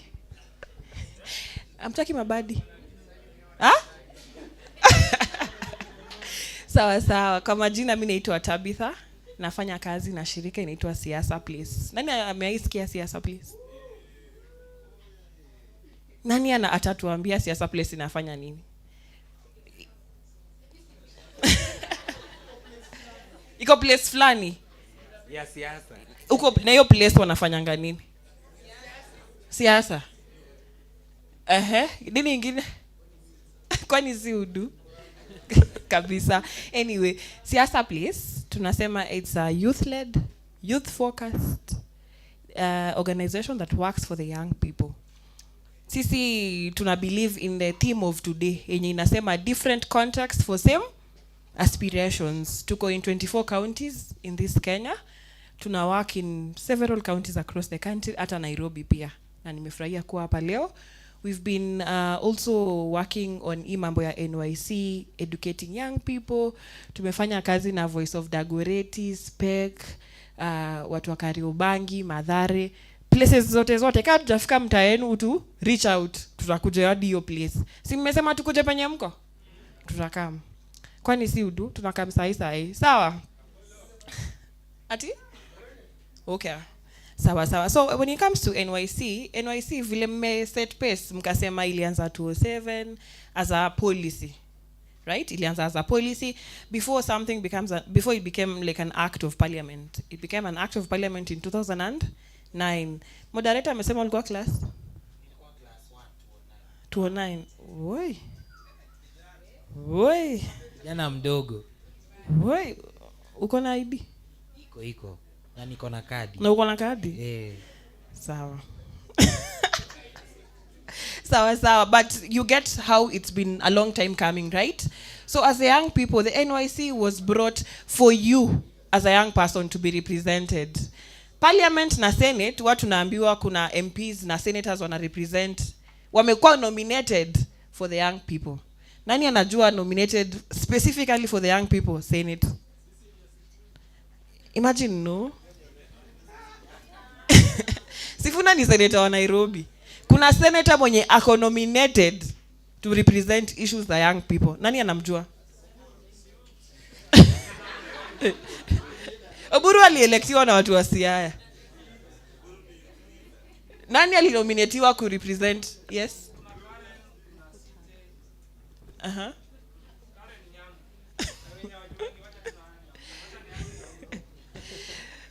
Sawa, kuna senator anaitwa Senator Hezena Lematian. Nani anamjua? Hezena is nominated by the ODM party to represent issues of the young. UDA wamenominate mtu anaitwa someone Mwacharo from the coast. Nani amemsikia? Imagine. Na kila siku anaendanga Senate akisema amenominatiwa for the young people, right? Hiyo tu Senate tu moja. Bora apige suti kabisa na akona mileage allowance, si ndio? Na wa impeach governors. Kuna kitu kingine?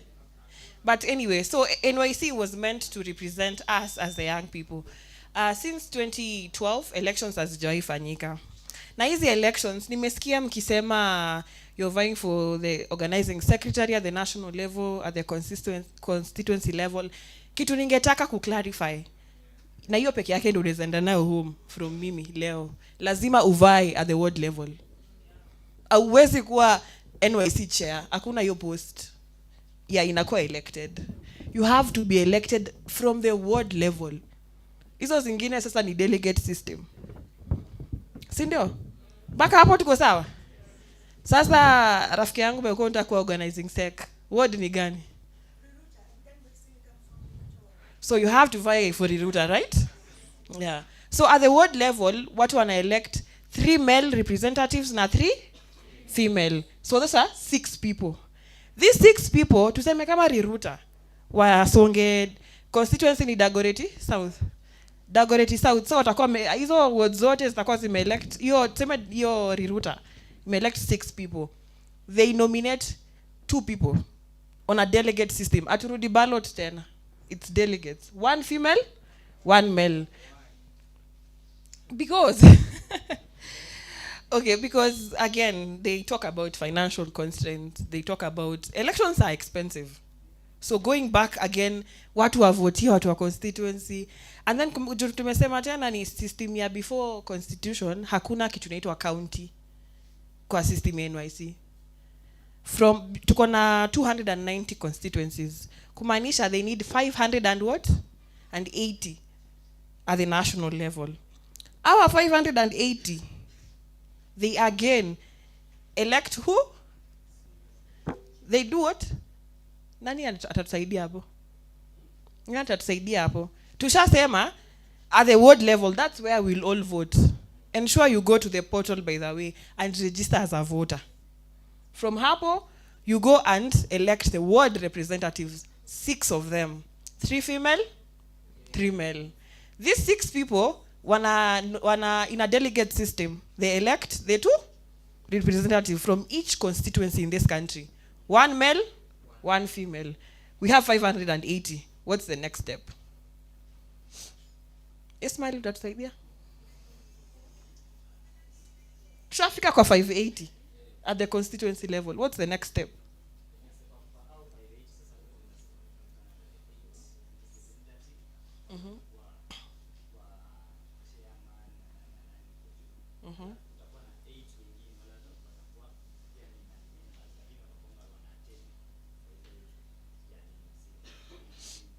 Asante. Charlene?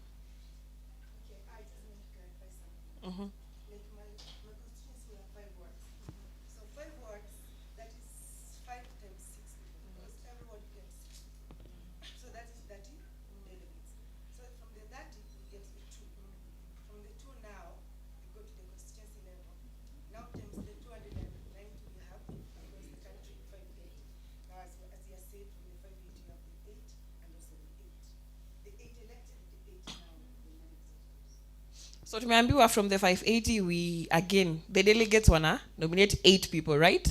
Our 8, wote wakikuwa madem, what happens?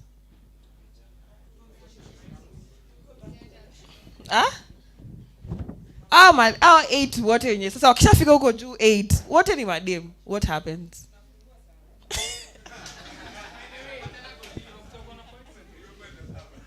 Yes.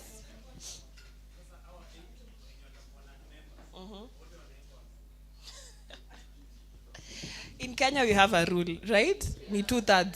Si lazima ikuwe 50-50. right? So ikikuwa 8 of them wote ni madem, 2/3 will be how ni watahave kuongeza wakwe wangapi ndio meet the threshold. Wangapi? Watatu. So they nominate 3 men. There has to be persons representing issues ya watu wa persons with disability. Lazima pia regional balance. It has to be put into consideration. Hatuwezi sema watu wote 8 sasa wametoka constituency za Western. Right? Hey, kwani hamuamini? Watu wa Western, watu wa Sifuna, watu hawaamini.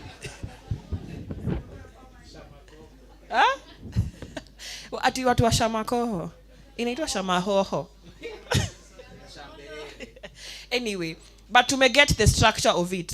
So as we head to elections, the ward elections are coming on the 9th of October 2026. Ensure you register as a voter. Please, tafadhali. Ukue kwa ballot. Na uhakikishe you have a ward of choice. From your ward as an aspirant, what's required from you? John utatusaidia join aspirant. Ingine?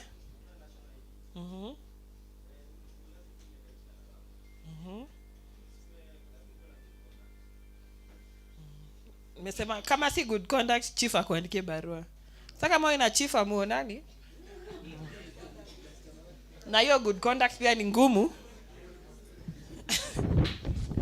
But yeah, amesema you must have national ID, you must be 18 and usikuwe 35 kwa hiyo calendar year. 34 as of 31st December 2026 ukuwe less than 35. Sawa. Mpaka hapo tuko sawa. Another thing is that you must be nominated by 50 young people in your ward for you to qualify as an aspirant. Sawa. So ukienda kufanya mobilization, ensure you have kwa tuna namba mzuri kwa na 52 and above for you to be nominated mpaka hapo. Mtu akona swali na mimi? Yes. Okay.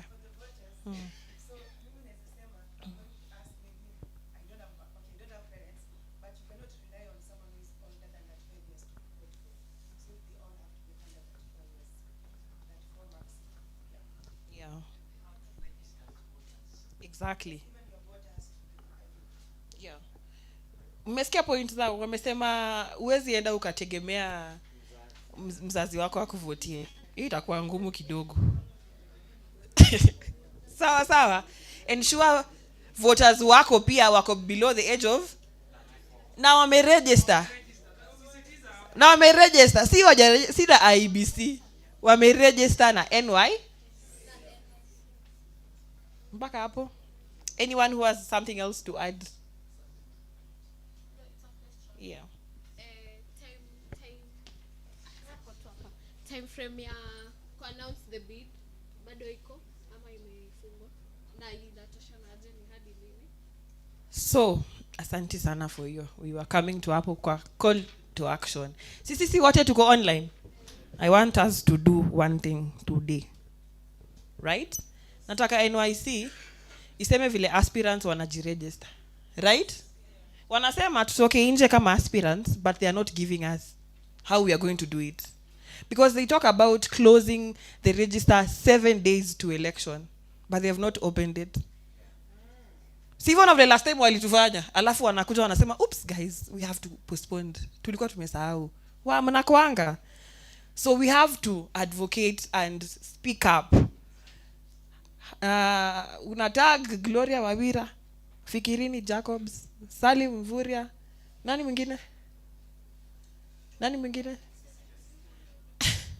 Nyinyi wote, right? Tuambie, because the aspirants hawana any clear way forward when it comes to how they are going to participate on this. Sawa. Oh, one thing, last thing. You are disqualified from vying if you are an official of a political party. You are disqualified to vie if you are an official of a political party. Sasa kama ni youth leader ODM, haiwezi. Youth league organizing sec KANU haiwezi. Sawa. Also, if you have been a voter educator on NYC for the past 6 months, you're not qualified to vie. Ingine pia ni kama uko older than that. Na also if you're part of their election committees. Najua kuna working groups, kuna steering committee. If you're part of the committees, you're not qualified to vie. Sawa sawa. Youth leaders, mumesikia? Mpaka hapo tuko sawa. Najua inakaa unfair, but rules are rules. Sawa sawa. Asanteni sana. Ameweza hajaweza. Tumuongezee jameni. Tusikuwe wachoyo. She has actually done a lot to educate us now from the background about the National Youth Council. Si ndio? Tutavai. Tutapiga kura hata kama hatutavai, si ndio? So tuende pale kwa portal ya NYC and register as a voter. Of which haiko open. Interim, si ndio? Which is very unfortunate. Ndio mchezo wa taoni. Even before we have the elections on 9th, they were to happen in July. We realize that. Si ndio? They were to happen in July. And even before July, young people had made noise as early as 2024 after the finance bill. Again. Si tunaona tunachezwa hapa. Ule jamaa number 1 pale, sana maanisha vijana wasionekane. Kama upigi ngoma yake, hauko. Juu when we went to the streets, in 2024, tukasema, we are tribeless, we are this and that. If we had an active National Youth Council, we could have a leader. Na acha sasa hivi wenye tunasema sisi ndio Sifuna. Hiyo time if we wanted maybe an interim president, si angetoka kwa the National Youth Council. Juu si ni kama ndo rais wetu ka vijana mwenye anatu represent in the big government, si ndio? We could have at least had a structure of young people who could have advocated for our issues up there. A quick reminder, our hashtags for today is hashtag IYD2026, hashtag YSO2026, and you can tag us on Instagram at YouthServeKE. Instagram, X, TikTok, YouthServeKE. Sawa sawa. Jamani mtu follow pale. I help out with the comms for YSO. Followers wetu have been wanting. So please mfollow. Si ndio?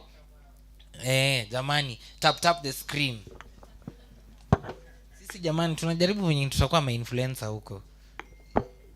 So that young people get to be conversant. So we've been able to understand that as of July 5th is when we were to have the elections from the ward level, which they did not happen. What was the excuse of the council and the government in general?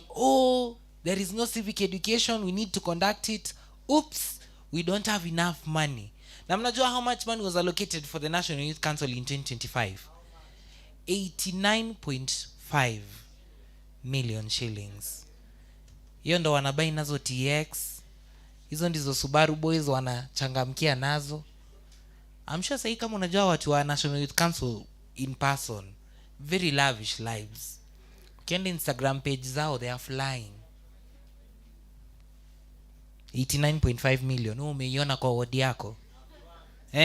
Tumeiona kwa ward yetu. So that should call us to be psyched up that we need to demand for us to get the council active and going. Si ndio? Sasa tukiulizwa hizo maswali, nataka sasa sahi tunasemezana. As you've heard, I come from an organization called Semezana, where we engage young people for conversations for change. Nataka hii mic itembee juu mimi nayo tumechoka na panel, si ndio? Tumechoka na speaker. So mimi sikuji kukua speaker hapa.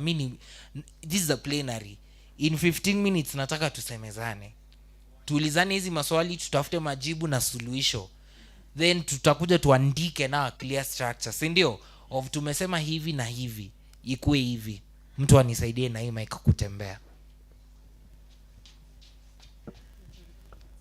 Now, tukiwa na National Youth Council venye imedelay, nani tunapaswa kuuliza? Siasa za mwisho zilipigwa 2012. Kwa nini? Nani tunapaswa kuuliza? Somebody says Ruto. It's part of the problem. We blame Ruto. Even if I sleep hungry today, it's Ruto. Oza. Kwa wale wamebarikiwa kuwa Islamu, assalamu alaikum. Walaikum salam. Bwana asifiwe. Amen. God is good. All the time. And all the time. God is good. That is nature. Wow, si ndio? Kwa majina naitwa Mohamed Malicha, NYC, yeah. Natoka Mathare. Lower Muthaiga. But one thing I'm one of the biggest challenge in Musema, as a young people, we need to have a new policy for the one NYC, new policy. And why? Because ukiangalia pia iko devolved. Iko the ile structure ya kitambo 290 constituency. We need to have governors as a young people. Ukiangalia first before government ya hijack NYC tulikuwa na Maina Kiai. Kulikuwa na ni sisi chapter. Unatonga hapa walikuwa wanajua ni sisi chapter. Millennials in the room. Ilikuwa wadogo sana. Ni sisi chapter ilikuwa one of the best as a young people kuwa na more devolved function to the national government, because one of the role pia ni ya kuweza kunini young people to the national government and the county government. But ukiangalia NYC ime fail because inafaa tukuwe na election, tujai kuwa na election for 14 years, because as a young people tujai push for that. Tuko na people wana vie, but even nini hakuna nini yote tunaweza sema mnaweza kuwa voted in, because government itaikubali young people kutoka hapa chini mkama hapa juu. But tunafaa tukuwe na alternative ya National Youth Council, alternative our own. Why do we need our own? Need kuwa na person hapo ward level as kuwa accountable to the MCAs. Tunafaa tukuwe na member of parliament, people's members of parliament, and kuwa accountable hapo kwa hiyo nini ya election. Usizime mic. Sisi wenyewe tukiwa na our own alternative government itasikia, because ukiangalia one of the Maina ilikuwa ukiona alikuwa amechange even youth groups to the chapters, a lot of chapters within community level, because and then government ikaweza kuona hii ni one of the biggest movement waka take that initiative. But from the time wali take the initiative hatujai kuwa na any election. Now it is upon us and the NGOs zenye ziko hapa na pia organization, and then tuweze kuwa na our own chapter, people's chapter, youth, ilikuwa tu ni National Youth Council, tuseme owned by the people. Because the government itawaikubali, because saizi Ministry of the Youth, ukiangalia kama tunasema angalia tu nana kwa Ministry of Youth and Sports mzee, si ndio? Ukiangalia time nana najua nani sasa na manage nini ya youth fund. Ukiangalia the same thing na saizi the CEO of the youth nini nani appointiwa na nani? Ministry of Youth. Kwa hivyo at the end of the day, if kama tuta change policy, tunafaa tukuwe na our own national youth nini. And then tukisema tutakuwa na elections kama per ward level. Tukitoka ward level tunakam constituency, and then tukiwa constituency tunakam kuwa na governors, tukiwa na governor tutakuwa na our own president. Kwa hivyo tutakuwa ni movement of the young people for the people. But tukisema ni sisi kuweza kupush the new policy, itakuwa ni sisi tuiweze kuanza hapo ward level. Ndio. Na tuweze kuchagua sisi wenyewe the elected leaders. Now ni wangapi watapanga line kwa huyu? Tunafanya hata kama tutakuwa na uwezo ya kuwa na hiyo election, but tutakuwa at least tutakuwa na volunteers. Tumevolunteer for so long kwa hii community, kwa the nchi. Kwa hivyo at the end of the day, tukisema tuna wait for the government of the day kuweza ku manage young people, hatutakuwa managed by the government, because government young people ni threat. Ukiangalia roles of the young people, hata ukiangalia saizi some of the sports and culture sometimes iko devolved function, but the national government bado imebaki na policy. Kwa hivyo vijana tujui mali tuko. At the end of the day, government haina clear picture of the young people. Kwa hivyo sisi tunafaa tukuwe na our own clear for the young people, direction yetu tunaenda ni gani. But to the same thing, tukikaa hapa tuangalie the National Youth Council, ukiangalia hiyo nini hadi tutakuwa na election, hiyo nimewapatia free ride. Hatutakuwa nayo because tuko election moment, hawatai kuwa na election, hawatai kuwa na hiyo phobia ya hiyo election, because tayari tuko kwa election moment. Kwa hivyo ukiangalia, and then the other thing, leo hii ukiwa as a young person, kukua na kadi lazima pia ukuwe na political party. because hiyo ndio the other thing government inafanya sisi vijana tusikue na kuchaguana, because time utakuwa kwa political party unachagua nani, because saa hizi one of the roles wanakuambia usikue any political party. If unataka aje, unataka ukijana if kama yuko any political party na unataka ukijana akuje bado kwa akuwa elected, ukijana atakuwa aje, anajua je process ya kuwa elected if atakuwa kwa political party. Kwa hivyo ukiangalia the government hawana agenda clear for the young people. Kwa hivyo sisi wenyewe we need to come up with our own agenda to push for this thing for our people. Absolutely. A round of applause. Apewe makofi jamani kwa bilia nani? Makofi kwa bilia nani? Ya vijana, juye ni kijana, si ndio? Na amebonga kitu very important kwa kusema that ilikuwa movement very strong hizo enzi before we had the council come up, yenye serikali bedhili ingililia na tunaona the aftermath ika dissolution the power that young people had.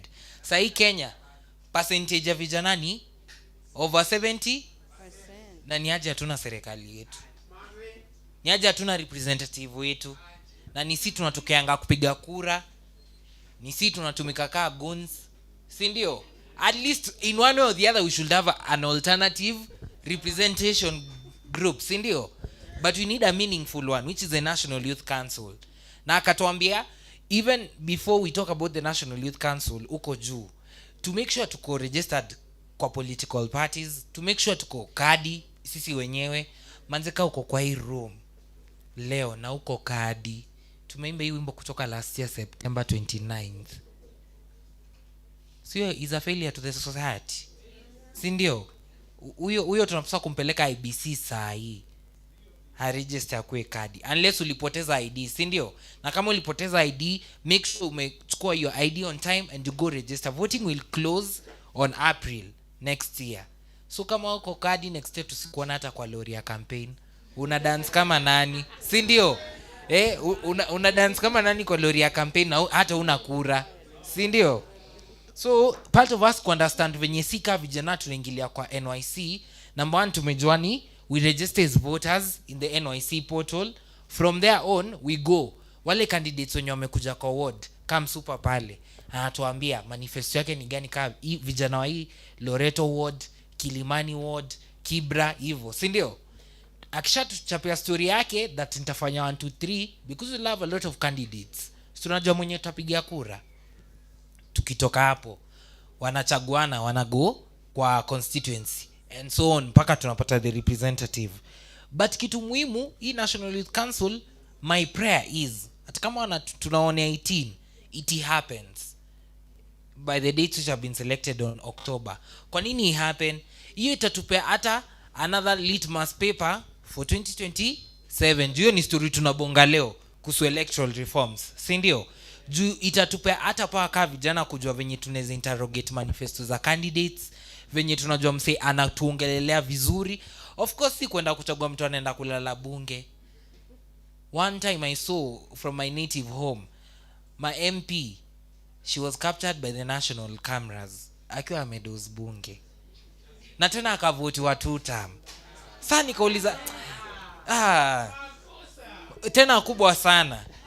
So hadi tukichagua vijana huku kwa ground, of course ni vijana wenye wanajua ni nini mwapeleka huko, si ndio? Si tumbo mbele. Focus, si ndio? Tukiwa involve kwa leadership ya huko juu on top, wana focus hadi huko kwa ground. Hatutaki tumekuchagua represent Kariobangi South alafu tunakusikia siku hizo ni Shikilimani. Rada ni gani? Hiyo si ya kutoka kwa block na kubai GLE, si ndio? Yeah, so the NYC elections should really give us that manpower and capacity as young people for 2027 and beyond, si ndio? Haya, twende ile ingine. Nataka kuuliza, NYC inapasa kuwa a complementary of the YSO, the youth serving organizations zenye tumekutana hapa, ama competition? Unaonaje? Nani ako na maoni? NYC inapasa kuwa ina complement youth serving organization kama YSO venye tumekutana hapa, ama unapata YSO ikisema hivi leo NYC inapinga, nika opposition. Ni Gashago, it's giving Gashago and Ruto. All right. So, Comrades Power. Power. Yes, my name is Munyiri Gikundi, and I'll be sharing my opinions on that. I feel like it should be a complementary. I don't think that's even a question we should be answering. Per se, anything to do with youths, we should come together. But unfortunately, there's one thing we also need to accept. In as much as tunapush my youths waingie kwa hii leadership, tukubali kitu moja. Si pia youths wote wazuri. The fact that ni youth, haimaanishi tu tumpatie tu kura. Si ni kweli? Ama tujakuwa na youths huko? In 2017 we had the youngest MP ever voted, 23. Amefanya kazi gani? Hakuna. Si alikuwa youth? Aya, si tuko na youth reps huko Senate na National Assembly. What have they done? Nothing. At the end of the day, I feel like everything to do with youth should be something that we complement each other. But unfortunately, remember, if we just rush to elect people because they are young people, we will also be messing up. Lazima mtu atuambie anafanya kazi gani? Juu ukikuja utuambie tu wewe ni kijana unataka kura, sawa. Vijana wangapi tumechagua? Si ni wengi sana. And that's why we find we have so many youth still in the government. Okay, tusidanganyane, we also have still leaders who are very young in the si tuko na 20-year-olds huko. Wako. Si tuko na 30-year-olds huko. Wako. Si wao ndo hata wezi hata zaidi. Si ndio? The other thing I feel is the reason why maybe NYC will come to will be contrary to YSO for instance is because first of all YSC has been imekuwa penetrated na government, and one of the reasons why youths hata walikuwa previously were not so much into politics is because anything to do with government is bad news. Bad news. It is political. You know, actually most of the people I've talked about when it comes to NYC, they feel that NYC is a political vehicle. So the people who will be elected, who will be pushed to become the chairperson, the organized secretary, they have to be affiliated with a certain slogan. They have whether to be 1 term, 2 term. They have whether to allow they are in the government or not. Unfortunately, that is something that is making even them to be against YSO or other people who are really looking for change. Because at the end of the day, when it comes to anything to do with government and the young people, as my brother has said, they have no plan for us as young people. They do not want us there. And if they put us there, another thing that I'm really sad about when it comes to youth leadership is the moment they take youths and put them in these positions, there's a patronage system there. So kisha hekwa ni utulie kwanza. Wewe tumesha kuweka tulia, kazi yako ni kukaa, kukuja na ukule. So we can elect you today, we tell you Jeremiah, tuende pale, ukifika pale unaambiwa tulia, hujafika wakati wa kuongea na wazee, sit down. So literally you're a flower girl and a flower boy. So in as much as we want to blame some of these leaders, they really don't have anything to say. Sawa, utasimama useme you want to get into that position. We elect you vizuri. But when you get there, utaambiwa kaa chini utulie. And that is why you find that the NYC and these other will be against such organizations. So what I feel is, we will talk so much about the problems. We will highlight the problems as much as we want. But as you have said, what is the solution do we have? We come up with a policy, present a well-written one to say, okay, we are not just coming to make noise. We have an alternative to this. Because at the end of the day, we'll just complain. Let me tell you, they have complained since 1992. Yeah, eh? True. Ruto akiwa YK 92, bado kuna watu walikuwa huko. Wewe tangu la kwanza alikuwa opposition, akiwa youth. Sasa ni mzee, guka. Na bado unaona?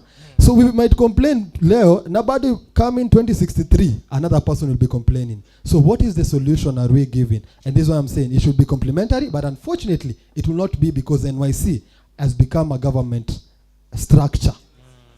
So it's either it is put aside and given its own independent powers, or tuachane nayo to create an alternative one for our own that we will be able to stand and will be independent from any government or even any political affiliations, just to stand for the youth and ensure the youths are looked after. Thank you so much. Absolutely. Apewe makofi kwa bilia nani? Apewe makofi kwa bilia nani? Kuna mtu hapa anataka kupiga addition, but even as the mic comes to him, amebonga kitu very important. The NYC should complement folks like us, YSO, si ndio? Na how that can happen? Si lazima tukue ndani. Si lazima tukue ndani. We influence from within and outward. Tusikue kama watermelon, red in the inside, green in the outside. So if we are red, we are red. Si ndio? If we are green, we are green. And I'm very much excited kuona hapa katikati yetu we have aspirants, even some from some of the organizations like Kariobangi Social Justice Center who are vying. Si ndio? So tujitokeze kwa wingi ka vijana, tukivai huko juu ikwe kuna part of us who are also there, because hao pia tunajua mse yako ndani. So when policies are coming up, when ideas about young people are coming up, anaongea even from a position of a YSO consortium, si ndio? Kuna mic inapaswa kukuja hapa, boys wetu wanataka kuongeza something. Hey jamani, situpigie makofi co-moderator. Kwa bilia nani? Ya vijana. Yangu. Viva comrades, viva. Viva. More power to young people, more power. More power. I want to feel the energy of young people. This is a room full of energy. We are no longer leaders of tomorrow, we are the leaders of today. Today. Today. Na sasa hivi. Let us be the leaders of today, tomorrow, and every day. Gone are the days when we were told that we are leaders of tomorrow. And 30 years ago, kuna wenye tulikuwa tunaambiwa nyinyi viongozi wa kesho, 40 years ago, 50 years ago. So that tomorrow is here with us. So it's upon us to be able to strategize ourselves as young people. But nataka kupick conversation from there where amewachia. Because kumekuwa na slogan, youth for? Youth for? Thomas Sankara once said, a soldier without ideology is a potential criminal. As a young person, what do you believe in? What do you stand for? Ama uko ready to compromise? And that is what brings the problem. Because the essence of National Youth Council is in terms of having a structure, legal structures within the government that can be able to cater and amplify the voices of the young people. So we need National Youth Council. But at the end of the day, we are organizing ourselves. We are creating our own tables and coming with our own chairs. In our own communities, organizing. But at the same time, as we also look, there is Celine, there is Wafula, there is my brother there. The question we should be able to ask ourselves, what do they stand for? What values, what principles? Are they not willing to be able to compromise in nitasema nitadai for? Because that is the most time, the question tunashinda tukiuliza, kwa nini we keep on demanding for youth inclusion in terms of leadership and the political space, lakini wakifika pale, wako to the same.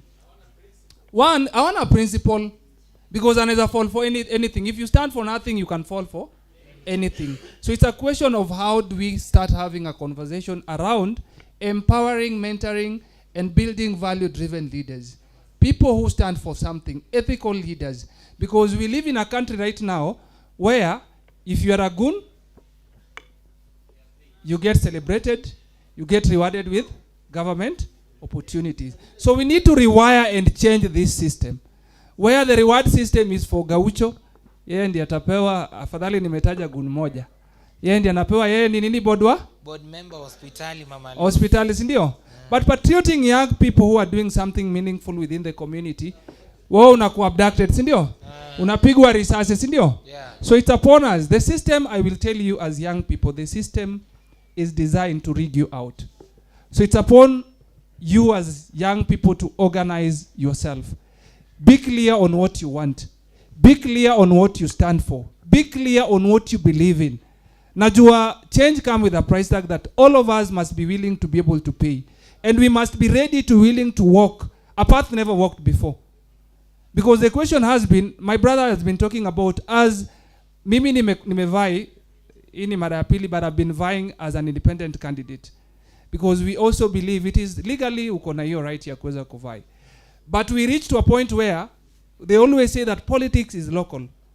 And it's very local, and it's something that I always fight with, because there is what you believe in and what you stand for vis-a-vis what the party stand for. Because saizi, si tunasema one term. Wengi majority here ni wa? One term. The question is, why are you saying one term? Juu kuna MPP amekuwa mwizi kama wangu, Gakuya, ambaye saizi anataka kupereka uwizi from the constituency level to the county, lakini juu sasa kwa one term tunasema one term. Ule MP wako alivote for finance bill, juu sasa kwa DCP. Simko pamoja? Tuko mahali tunajiuliza hizo maswali. Ni juu because politicians ni wale wana change, but critically, are we analyzing, are we thinking, are we questioning, and are we positioning ourselves and moving together with the values and the principle that we believe in? Because this country is governed by the rule of law. Article 10 of our constitution is very clear on the national values and principle. What need to be able to govern us. So even as you say one term, for someone like me who say one term, I'm saying one term not because of Sifuna. I'm saying one term because I believe in social justice, which is a value and principle of leadership and governance. I'm saying one time because I believe in the rule of law. Staki nikiongea hapa nikisema Kasongo one time nikifika hapa nje nafanya nini? Subaru. Nabebwa. So let us be ready, let us be fearless, let us be courage, but let us stand for something so that we avoid being potential criminal. Ukitoka hapa, remember, a soldier without ideology is a potential criminal. Are you a criminal or are you a value-driven ethical leader? Makofi kwa bilianani. Hey, makofi kwa bilianani.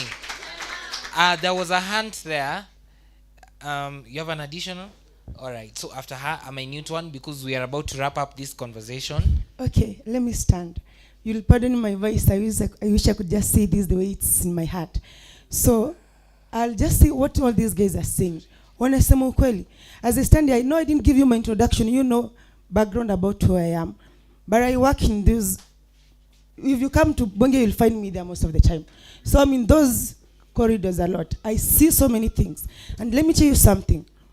Hakuna mtu my age nanga pale kama kuna time opportunities ama nini. You know, sometimes I just correct with someone in the corridor and I'm like, yo, who is this only representing? Now, let me tell you something. The NYC, as he has said, this thing is so much politicized. So tell you what, the truth is, even if we get the 8th council, I was engaging the first chairperson of the NYC, the one who was elected in 2012. I was asking, what were you able to do? And you know what he told me? When you get into that office like this, you don't have a voice of yourself. That is why when I stood here and I said I was vying, so I said I was, if you are careful to hear. Because now, once I learned what really goes on in these corridors, I felt like that might not be in a position. I might not be able to, effect what I want to do for the people for the young people from Riruta. That is why I said, you know what I'm going to do? I'm going to go for the MCA seat. Because then me being an MCA, I stand a chance to run my office with my, because, they were asking me, Sarah, give us your manifesto. As he has said, your personal values as a youth leader, it's what it's what going to make you serve your people. Because the moment you enter into these corridors of power, it is so easy for you to be eroded on what you stand for. Because the system doesn't allow you to function with the interest of people at heart. So it is upon you, as he has said, to be able to stand and say, oh, mimi sitakubali kununuliwa. Kama unataka kuninunua, ninunue na all the youths in Riruta. Because those are the ones that I'm representing. You get my idea? So as he has said, please, let's take that thing so much seriously that we need to have an alternative. You understand me? You feel me? I was listening to another guy say this. You guys, you really need to feel it, because then, if we don't have an alternative to the NYC, I tell you, that is just... the guy told me the best he could get from that place, alikuwa tu anapewa, alipewa pesa, na he was just being told, you can just go and have some, trips abroad and something like that. But standing and trying to speak for something, no, you can't. You're not allowed to do that. That is why an alternative one could actually do as youths so much good. Get my point? We will not tire. Sindio? We will not tire. So kindly come. But even as we wrap it up, you want an addition? I think I'll do this service to Kenyan people, young people of Kenya, if I sit down. You see, we have done so much without a structure. So, NYC, it all depends. Hata MCA utanunuliwa. It all depends na your values. We can't sit here before we start even pushing for this election, giving ourselves the chance to be in those positions. And us, unaona saizi, jenzi wa saizi si jenzi wa hiyo time. Wa hiyo time alikuwa melalisha. Ukweli uongo. Saizi, ukweli, saizi ni ile, hata ukijisema when youth leader, people are holding you to higher code. You see the young MPs, I heard someone speaking about the young MP. It's because we as young people, we have gotten to that point of understanding how important it is for us to hold our peers to a higher accord. Sindio? So unaona tell you NYC, go for it. Because if you don't go for it, the crooks will go for it. Sindio? And to sequence discourage that there is nothing you can do. There is so much we can do. I've seen people in movements do crazy stuff. Now imagine now you have the resources. And then sometimes si lazima ukwe kimbelembele. Organize young people na ambe kuna finywa. And then you come muongee. You get, you have the resources, you have access. But if we just let the people, there was someone who said a very important bit. There are already people who are positioning themselves. If we give the people who are already positioning themselves that opportunity, utaendelea tu kulia the same way. So rudi huko NYC. We need you there. We need people who have values. We need young people who can represent us, who can represent the majority of the young people. People who are feeling the pain and who are there for the change, not for the money. Thank you. Absolutely. As Mabona said, we will not tire. We will be relentless. Sindio? So we'll have him and him. Oh my God, the hands are coming up. And we are about to wrap it up. So I'm going to have 2 minutes. I'm going to set a timer. 30 seconds. Sipendi aspect ya kuharakisha wase, but because of the program, 45 seconds each. Go. Thank you. Vipi vijana? Tuko salama. Sasa nataka kuongea history ya NYC kidogo. But kulikuwa na changamoto mahali ambayo walileta KYO. Na KYO hii Kenya Youth Organization. Mnakumbuka kitu kama hiyo? Alafu watu wakafanya huku uchaguzi, sijui ati huyu ni rais, huyu sijui ndio award, sijui huyu ndio nini. Hiyo mambo yote, it was a confusion. And believe you me, kwa sababu hii mambo yote, because they'll just bring another thing ya kuleta tena story ingine. Because the mistake that we are doing as youth, and this is the mistake that we did in 2024. Speaking as a person mwenye mimi nilimobilize, I mobilized more than 300 youths from Embakasi Central kwenda maandamano. Unaona? Na hii kitu naongea na uchungu sana. When we went to a parliament, my plea was tuachie hapo. Wacha sasa waanze kufikiria hawa watu wanataka nini. But the mistake we did, vijana wengine, kwa sababu tuko na vijana sisi na kuna vijana hao ambao wenye walienda pale State House. Yani unapatiwa 200,000, 300,000 na mtu amekufa. Unaona? Alafu the mistake that happened is that walishatujua, wakaona hawa ni pesa ndio wanataka. So waka generalize everything. And that is why hata saa hii when we try to organize maandamano yetu tulifanya 2024, haikuji hivyo. Kwa sababu hata ndani yetu, hata hapa, mimi siogopangi, hata hapa ninajua kuna watu wametumwa kusikia kenye inasemwa, na nataka mwende museme. Mtu ambaye anaitwa Sean Getao Karaoke, MCA Komarok Ward, alisema ya kwamba hiyo incitement ambayo inafanyika huko ndani, we need to come out, and sisi kama vijana tushikane. Kama ni hiyo NYC, wewe ingia pale, wewe kuwa hiyo chairman, wewe wacha wakutumie, lakini tumia akili. Chukua kijana mwingine, sukuma mahali, chukua kijana mwingine, sukuma mahali. Tutajipata huko vijana sisi wote. Unaona? Na kubayo zilitakuwa tumeza wazee. Simple. All right, thank you so much. All right. Keep 45 seconds, please. Yes, I will keep it very brief. I think just to add on what my brother said and what all of us are saying is, yes, we might be ready, the leaders might be there who want this change. But at the end of the day, we also need to ask ourselves, are we ready? Because I feel and I believe that we are a country that is full of slogans. We have so many slogans. Every electoral period, we have slogans. If I ask you as a young person, even ask your neighbor, what ideology do they stand for? Most of them do not even know what they are standing for.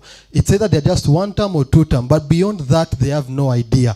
If we continue with this, that is why, if I'm standing for a seat right now, and I will be honest with you, and being politically smart, I'll not come with a manifesto. Most people don't read manifestos. I will come up with a slogan. I'll just come and say 1 term. If you are 1 term, unasema, huyo ni wetu. Nikisema MP ni kijana, mshasema yes. But you don't ask me, what is my ideology? And then another thing as I conclude, remember, somebody cannot just change all of a sudden, and you cannot separate politics from you as a person. So if somebody is evil, they've already shown you what they talk and what they say. Don't expect when they get into leadership, all of a sudden, they become angels. Thank you. I'm liking the trajectory of where this is going. For a minute I thought I'm in a boomers youth day. Wow. I didn't think I was in a youth day because I was hearing consistent voices, people saying, oh, the government has power, or we as young people, some people got there, they didn't make it, how should I? And it's sad that some individuals want to be leaders. The thing you want to understand is sometimes the system will not be as perfect as we hope them to be. But at the same time, do we shy away from going to those systems? No, because we're young people. So you should be shamelessly fearless. You can't just say, because it's not working, or the system is rigged, or politics is a dirty game, and many other reasons that might be valid. But if you don't stand up as young people to go for that thing that we want to represent, then why are we doing all this? Why are we here even today? Yeah. We cannot talk about the young people. Now that aside, now I like now that we are becoming more youthful conversations and not shying away from leadership.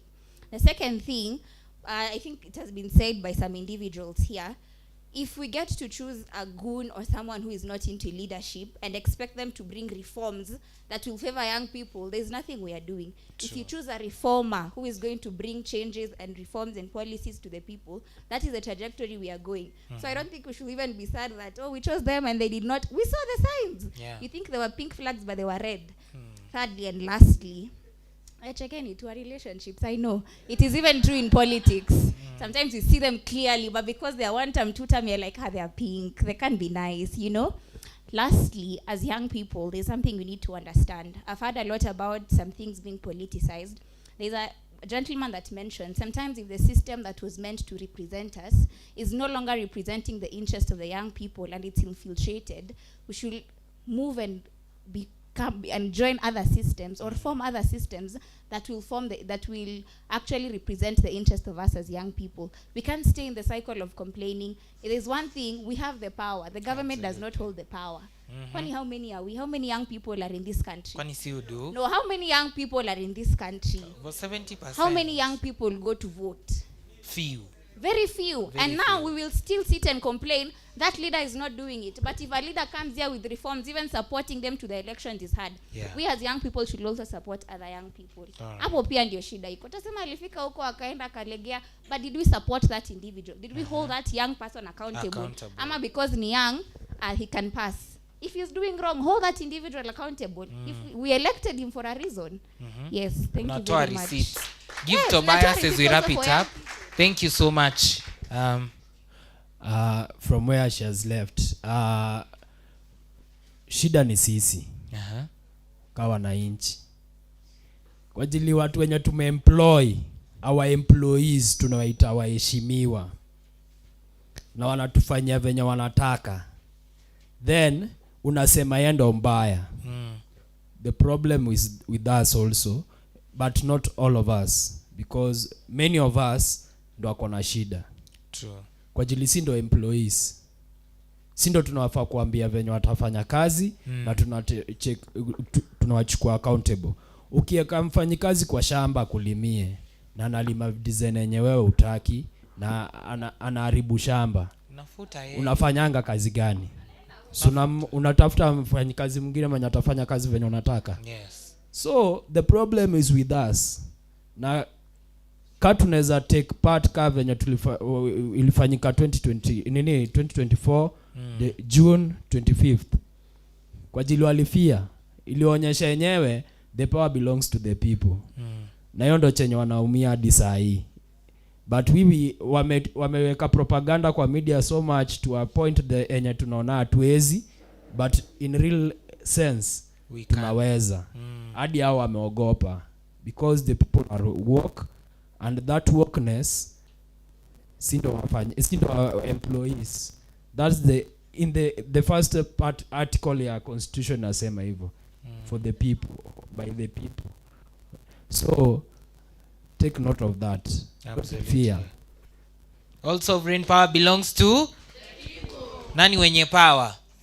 Comrades, viva. Si tumebonga vizuri. Tumeelewa NYC ni nini? Tumeelewa where we should come in as young people, because essentially it's not about complaining. Past the complaining, what else? So tumeona now the way forward. So tutaenda to register as voters in the NYC portal. Villagers wetu wenye wamesimama hapa wakasema they are going to vie for those seats. Are we going to support them? nikifunga niko na mazuri. Hii ndo ya mwisho. Pale Siasa Place tulisikia from Tabi, alisema they engage young people in conversations around siasa, si ndio? Sa history ya NYC, Siasa Place has an online competition. Ganji ndo inabonga. Sawa? So that competition, you create a video around NYC. History yote venye tumeiongea. Wenda create a video. It can be a video you post on X, on TikTok, on Instagram. As a post, you tag Siasa Place. Hashtag NYC 2026. Na zile zingine, you'll see them there. The video which has the most engagement in terms of likes, comments, shares, Ganji ni mzuri. Essentially, it's not about the money, it's about us creating awareness. Sawa sawa. Simu nipigie makofi. Hey, jamani makofi. Please let's appreciate Mr. Jeremiah. Mpaka nimeongeza Mr.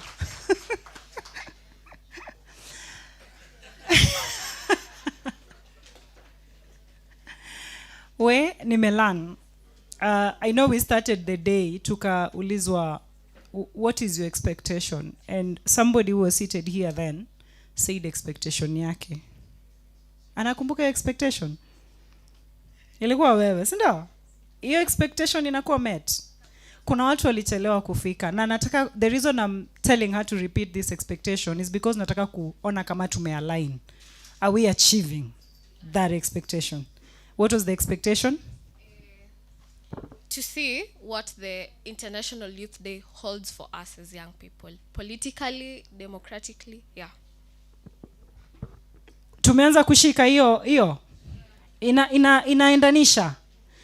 So before we break for a few minutes for our health break, I think Jeremiah has taken us through a powerful session with the beautiful lady. I missed her name.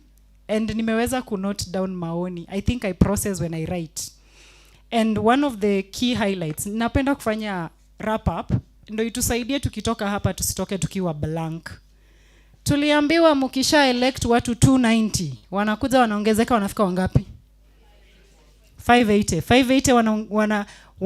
580 kusanya. Wanafanya nini? wana elect how many people? What if all of them are ladies? 2/3 gender. So we elect how many people? 3.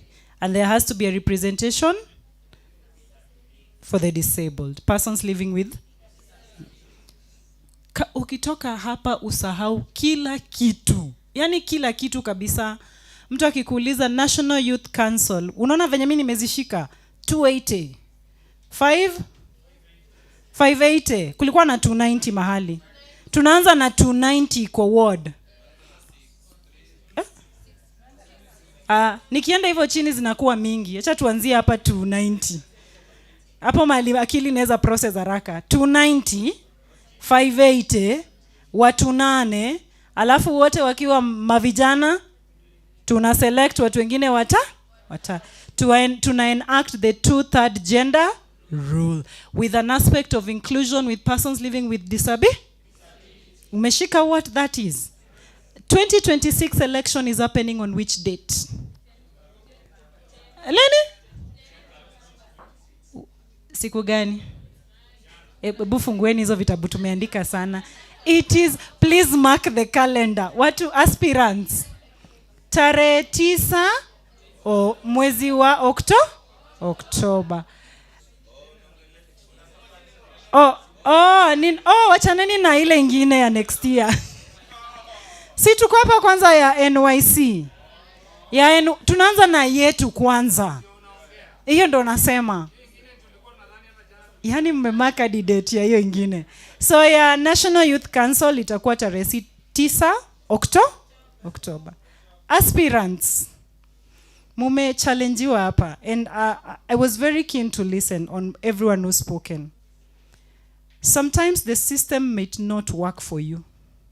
But one of the things on the theme of today, kulikuwa, I'll read the statement as it is. The last part of the theme for today, a platform for creative expression and collective advocacy. I've heard a lot of people say the system is not working for us. Even the ones who get elected, wananunuli.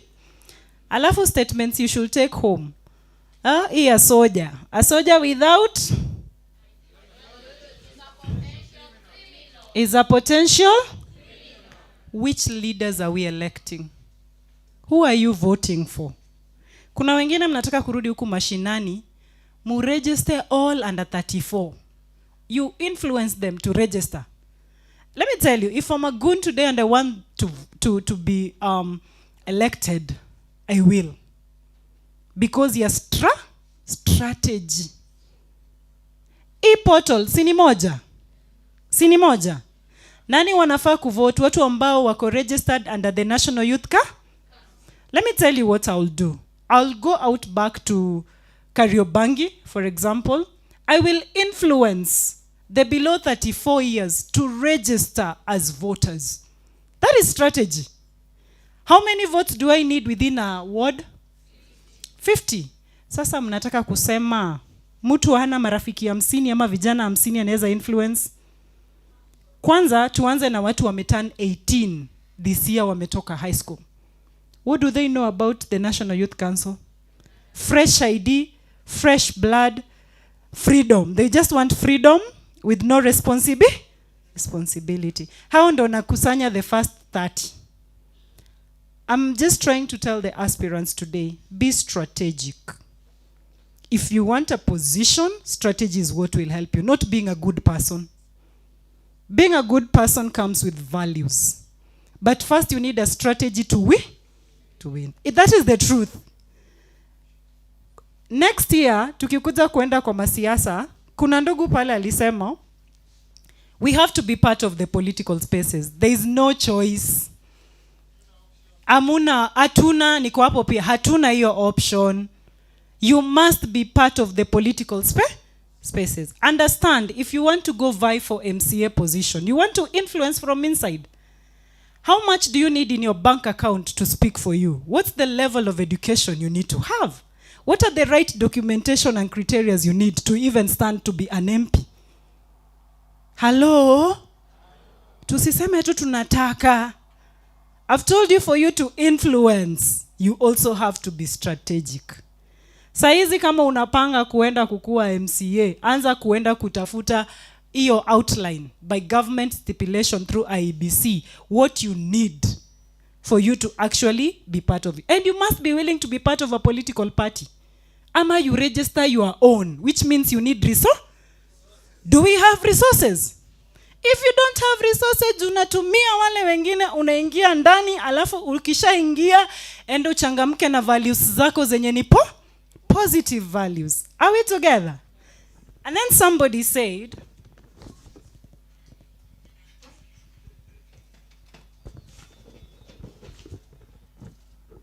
just very fast, find alternatives. You can get into power. I'm not encouraging people to get into power the wrong way. Get in the right way. Let people vote for you because they believe in you and your values. Ukiingia kule ndani na ukifeel, and this was well addressed by Mary, we cannot shy away from these positions, and every position is political. May it be a CBO, an organization, a grassroots, whatever, it is political. Hata kwa kanisa, it's political. So you cannot shy away from these positions because they do not speak towards what you believe in. First ingia ndani, and then influence the change from inside coming out. And then understand where the power is. Understand where the power is. Unaona hii National Youth Council, it was very powerful, as somebody said. And I want to believe it is very powerful to date. And government is government. There's nothing you can operate without the government. Most times. Can we get into these positions and understand where the power flows? Nani ako in power? Who is it the nominated senators, or is it who has power? Once you are inside, you can be able to vie for those positions because you know they have more power. Are we getting it? Madam, don't shy away from that power. Ingia ndani kwanza. Ukiingia ndani, carry your values. And then understand, nikiwa secretarial, niko na power gani? Nikiwa chairperson, niko na power gani? Nikiwa a nominated senator, what is the power? What that means, if for you to be a nominated senator, you have to be in a political position, which is a political party. Tunaelewana? Sasa sahi lazima uanze kualign. You're not aligning because that you really believe in this. Some things may not align with you, but you have to be aligned to a certain way. Ndo uingie ndani. Ukiingia ndani, then carry those values with you that represent the 70% young people in the country. Sawa?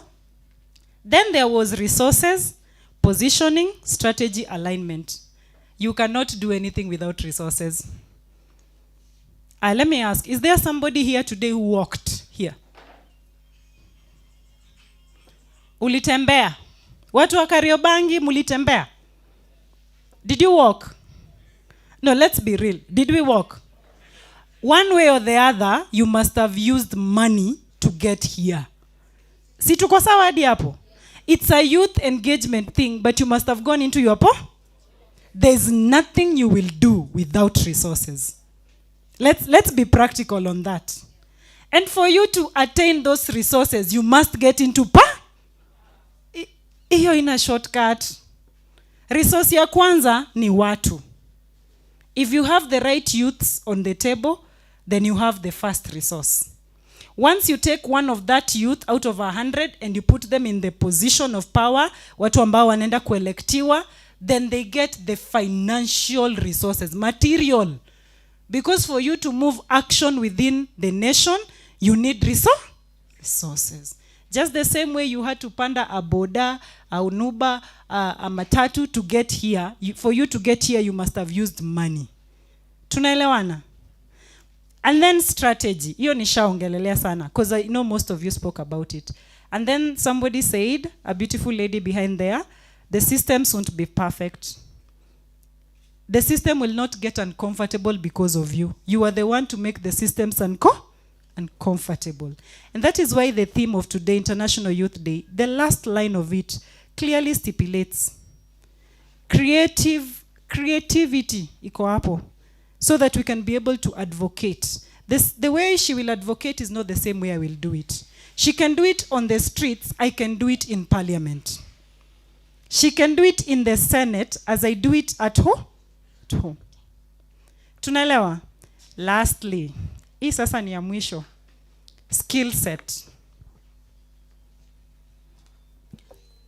One of the speakers here, the panelist, plenary person aliuliza, nani alielektiwa senator wa ODM? Hadi nimeandika pia mimi. Na kuna mtu anakumbuka jina? What's the name? The one for UDA representative? Munajua ni mkosti tu. Sawa. As we are electing people into power, let's also understand what they are bringing to the table. Sawa. Musikuje tu wenye mlisimama, you want to be elected, aspirants. Don't come to the table empty-handed. Mkono tupu, hiyo ndo inafika huko mbele inachenchiwa. Because hana anything to offer. Young people in this room who will vote for these leaders understand the skill sets they are bringing to the table. Are they good mobilizers? Are they good communicators?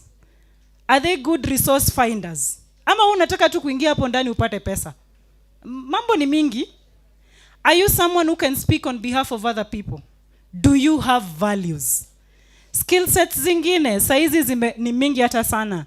Are you someone who can influence from just your house by using social media platform? And you've been given a challenge here today. Ideally, I'm encouraging, as we are selecting these people to power, let's understand the skill set they are bringing to the table. Otherwise, you elect someone who does not have anything to bring to the table. We will come next time here na tuseme hakuna kitu ilifanyika. Tumeshika hapo. So I want to wrap it there. Thank you, Jeremiah, for that powerful session we've had. And I believe we've picked something from what our National Youth Council does, and it's what's all about and also the genesis of why it began. I would like us to take 20 minutes max health break. Feel free to also take the photos, use the hashtags. Let's celebrate this day because it means a lot to us as young people. So I think that's it, and then we'll be back by, let me check the time. Oh, sure. As she takes the time, kindly note that there is a signing sheet that will be going round.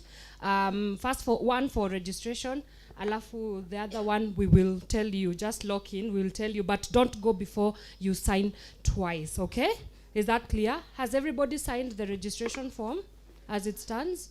Great. So the other one will be coming to you shortly. Yes, and in the meantime, as we go breaking for our little something out there, mapochopocho nini nini, there is an exhibition that you can interact with out there. Just go look at it, interpret it in your own way, because we say that in art there is really no right, there is really no wrong. Si ni ukweli? Yeah, just engage. Also pitia at our booth pale Power Radio. If you can subscribe to our channel on YouTube, just PAWA Radio, subscribe and let the people know this is being live streamed, so unaweza pia share. Ingia YouTube, share link kwa WhatsApp status, sababisha huko kwote. Please pass by our booth. We can also take this conversation to the audience members that are joining us online. Yes. So we'll be back by 12:30. Fantastic. 12:30. Enjoy your meal. Enjoy the meal.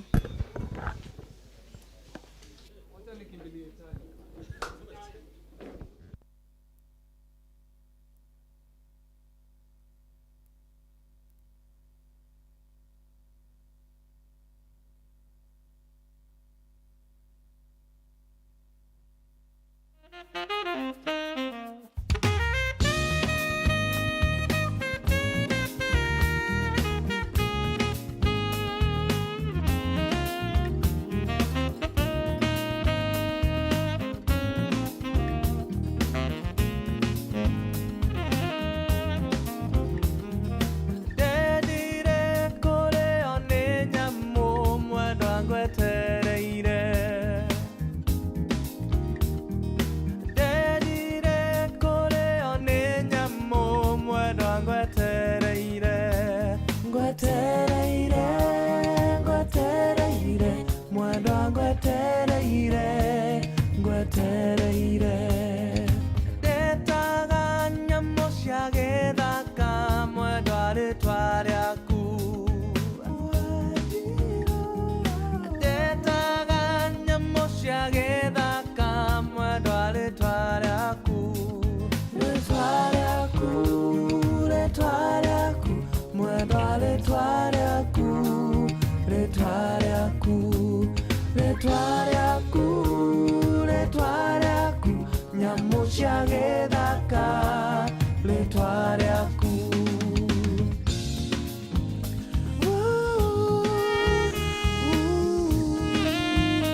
gwateraire, gwateraire, mwendwa gwateraire, gwateraire.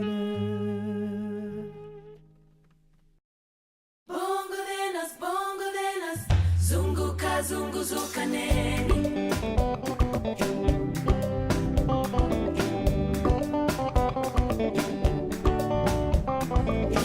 Kuja nami tuungane, twache kuzozana, tiende mbele. Wajua upendo hauna dui, hauna kifani kaka, takapata na sabate.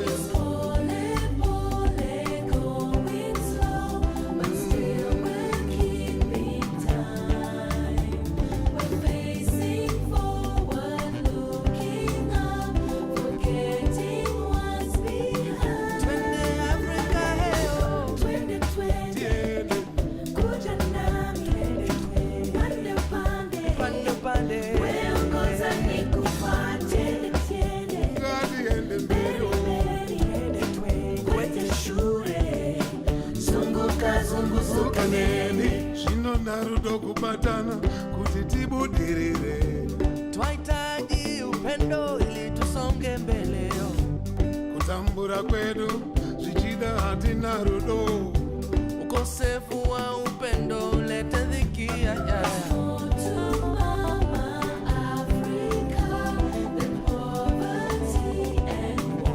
Mambo ni twende.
Sawa.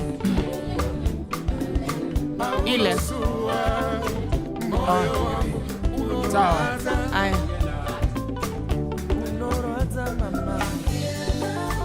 Yep. Ni Shiva sessions ama ni nini? Hivyo tu. The 2 days. Okay.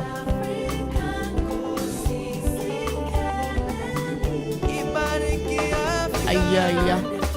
So, nakai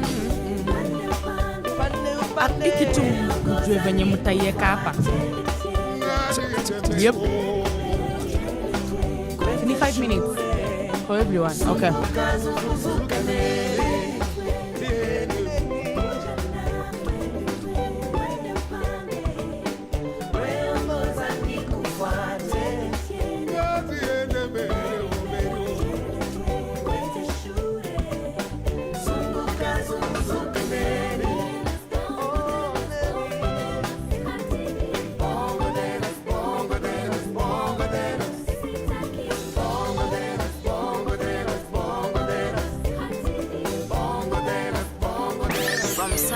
To sunset, all day and night. Power Radio.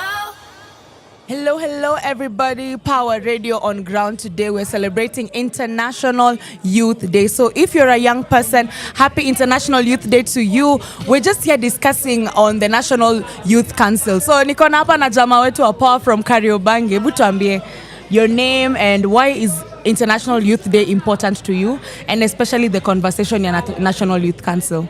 Thank you so much. My name is Habib Omar. I serve at Karubangi Social Justice Center, which is a human rights community-based organization that enhances access to justice. But continuously we amplify the voices of young people and create spaces for young people to be able to engage on a number of issues affecting them.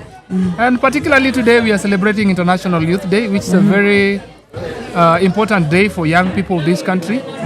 Particularly right now that we are heading towards general election and also the National Youth Council election. Because as much as we are celebrating International Youth Day, we are focused majorly on the aspect of National Youth Council, because this is a body that need to be able to amplify and cater for the issues of young people. But for more than 12 years, we have ever had election where we could be able to establish a legal structure of young people from the grassroots level, so that the voices of young people can actually be heard at the policy making table. Because majority right now, the position of young people within our communities, within the decision making table, right now young people have been reduced to goons. People who are just there to cause mayhem, violence and all that, or maybe cheerleaders, kiwa kwa siasa, kudance, doing mobilization. But critical and meaningful engagement and inclusion of young people are not there. So even as we mark this day, it's a moment for us to be able to reflect as young people and analyze the state of young people in this country.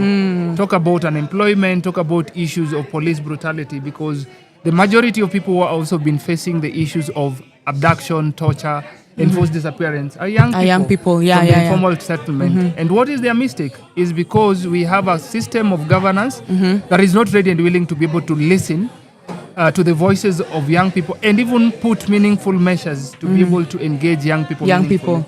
Do you think that young people we're in a hype culture right now? Because as you've said, young people, we've been seeing young people being used to dance on lorries, but now we're seeing Twitter, people are making memes on how they will dance on the lorries. No one is making posts about how they want to engage in campaign strategy, how they want to engage in policy making and manifesto making. Do you think that young people are still very much disillusioned in the hype narrative and they're not really ready to sit and advocate for their rights as young people? I won't be able to say that because we saw what happened in 2024 during the finance bill uprising when we were shooting down the finance bill.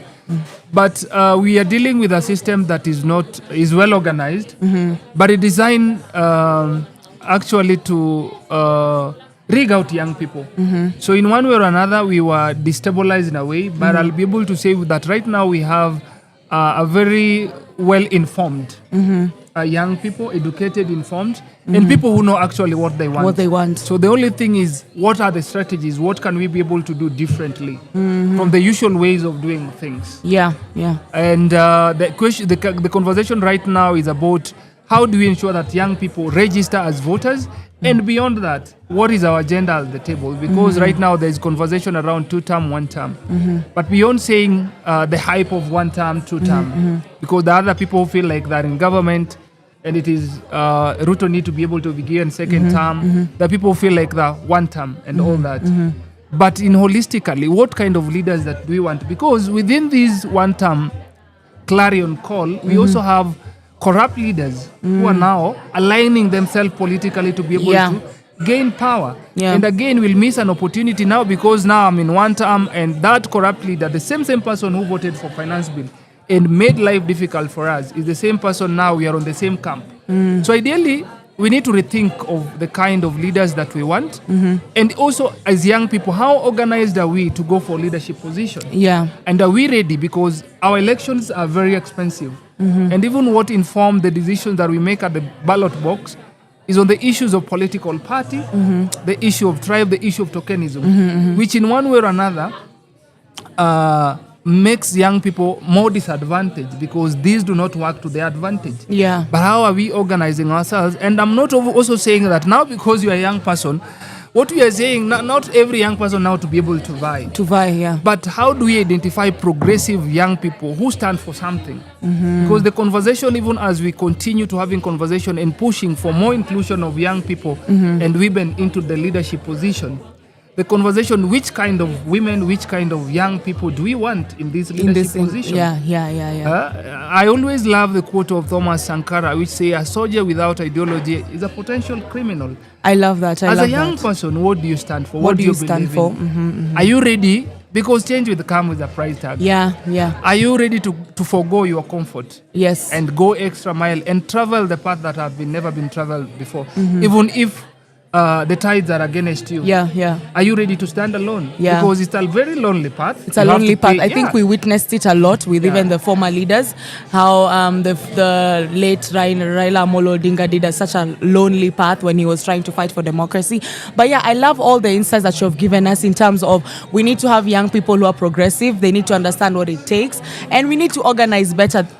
So thank you so much, Omar, for joining us. We hope to see you vying and also rallying for young people. It's always a pleasure to talk with you, to see you. So guys, if you're ever around Kariobangi, please visit the Social Justice Center to just go say hi and meet Habib and see the good work that the Justice Center is actually doing. Thank you so much, Habib. Thank you for the opportunity. Hope to see you. Yes, we are vying. I'm vying for Kariobangi North Ward as a member of County Assembly.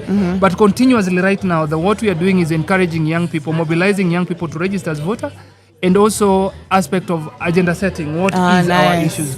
So I want to thank Power Radio. Let's keep having this conversation. Yeah. Easy local conversation. Let's keep on engaging and reaching out to more young people with the information. So thank you so much. Thank you so much. The conversation going. From sunrise to sunset, all day and night. Power Radio.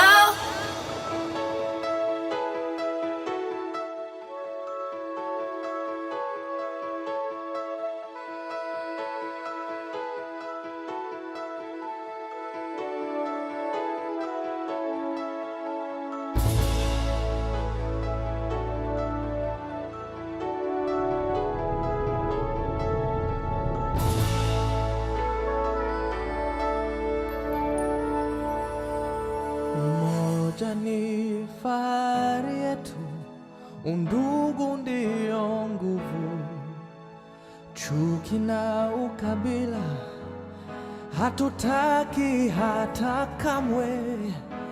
Lazima tuungane, tuijenge nchi yetu, pasiwe hata moja anayetenganisha. Naishi na tumaini, najitolea daima Kenya.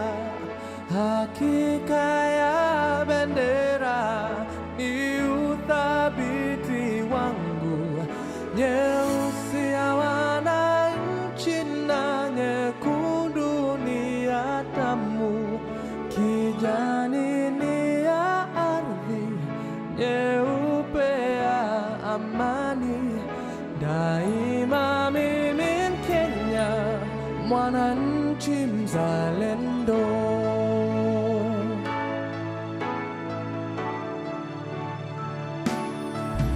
Kwa uchungu na mateso, kwa vilio na huzuni, tulinyakuliwa uhuru na mashujaa wa zamani. From sunrise to sunset, all day and night. Power Radio. Hello guys, Power Radio. We are on ground celebrating International Youth Day with She. Yes. She is the convener of this whole event, and I want to hear from her, like, what was going through your mind when you're convening this event? Hey, my name is Mary. She is my street name. And I'm a coordinator YSO. So YSO, we are the one convening. What was going through my mind? It's 1 year to the general election. Actually, it's on 10th. Exactly 1 year. So for me, I was like, what is it that we can be able to do so that politically, as young people, we are there, tunafanya mambo pamoja. And as you see, we changed the theme a little bit. The larger one, it's about common aspiration, different context. But for us, we decided to go big or go home. And our theme is empowering young people for democratic participation and accountable leadership. So we are not here to play. We're here to set pace because it's 1 year to the general election. Yeah. So basically, it's 1 year to the general election. Yes. Where are the young people? Yes. What are they doing? Are they ready? Have they prepared? Now, on this particular topic on the National Youth Council, Yes, sir. it has been 12 years of the National Youth Council, appointing of CEOs left, right, and center. I know someone who has worked in the National Youth Council for those 12 years, and she's just been given new CEOs, but we don't know what exactly that council is for. So do you feel like it's because young people were not keen enough to follow up on this council, or it was just systemically arranged for us not to even care about this council existing? I think it was systematically arranged because if you don't know about it, what are you even going to speak about? And even if you know about it, is a system created in a way that you understand the role of NYC. Because NYC was to be a body that represents young people and also a body that governs the organizations that work with young people. But for years, as you have stated, it has been 12 years since the last elections. And it's because I think when the first election was happening, I was very young. I was not there, so I can't speak on that. But I've spoken to some people who have been there.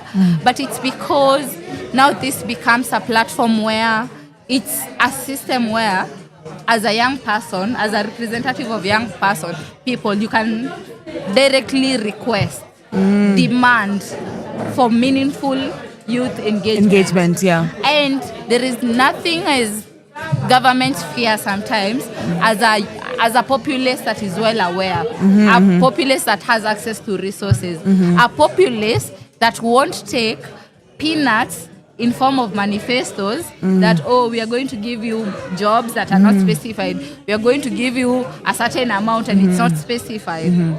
Where young people start demanding, systematically being involved, being at the table. They always, one of the things that has been going on, it's even the narrative, you are the leaders of tomorrow. So that, you chill, we just wait for our turn. You get. So you can already see systems have already been set. Another thing, politics is a dirty game. The people who are telling you that, they are in that politics.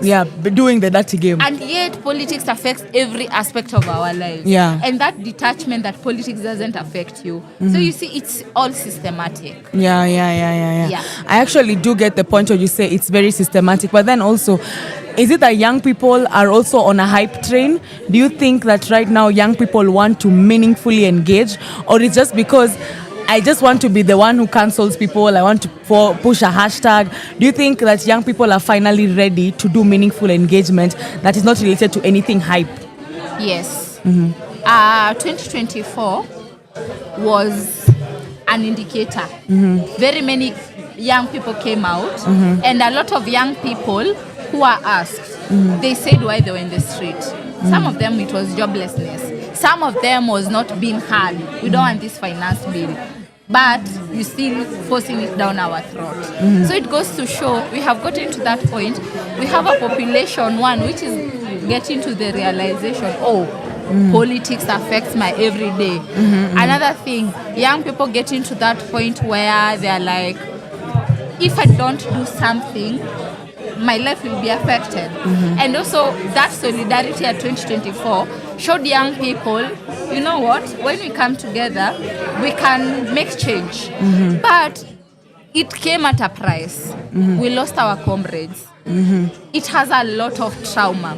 You see, last year, 2025, people went out. 2024, people died. 2025, that's when the system resulted in using goons. You remember where they were even fighting alongside the police, and the police are protecting these goons. And we had a few women who were sexually harassed. Even there was one who was taken off a bike, raped. So you can see the trauma that it's affected. And that's why we have gone back to the narrative. Young people are doing things for the trending, but young people showed up in 2024 and 2025. Okay. It's only that it got to a point where a lot, even if people are not outside in the street, they saw this on social media. It was traumatizing. And knowing that even before 2024 finance bill protest, women were outside because of femicide. So already being killed, sexual harassment, it's already a norm. Now imagine that being introduced in the political space or being amplified in the political space. That's why young people took a step back. Yeah. And now that young people are looking for creative ways to get out, like example, Nico Cardi, it might seem like people are waiting for that space to be trendy and everything, but they're actually showing up. They're actually doing their civic duty. Yeah. I love that. So guys, you've heard it here from the convener of YS of this event and the youth serving organization coordinator. It is no longer hype. Young people are ready to actually be actively engaged and involved. So guys, happy International Youth Day. Please tweet #Happy International Youth Day. Tag us on all the social media platforms. And yeah, thank you so much for joining us. Hope to see so much interaction between now and actually getting our elections done. Yes. Thank you. You're welcome. From sunrise to sunset, all day and night. Power Radio.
Sasa relax, jiwachilie, eka simu chini kwenye kiti.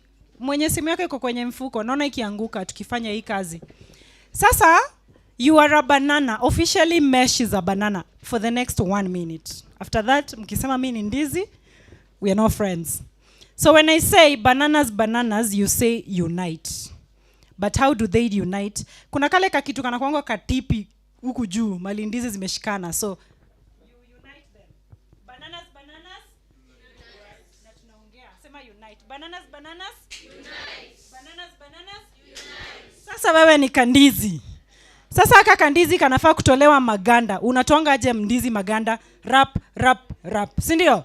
Mimi ndio ndizi. So how will I remove my maganda? Sasa that's the normal way. So we will complicate the banana because it's you. We'll say bananas. Bananas. I will say peel bananas. This is what you will do.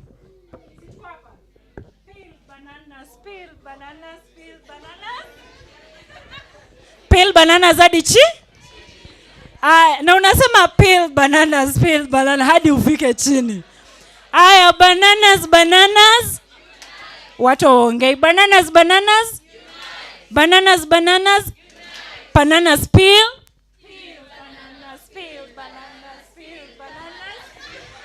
Are we together? Nimesema tunapunguza miaka. Utoto ni lazima. Bananas. Bananas peel. Thank you so much. Have your seat. Unaona sasa ako kachai kanafanya kazi.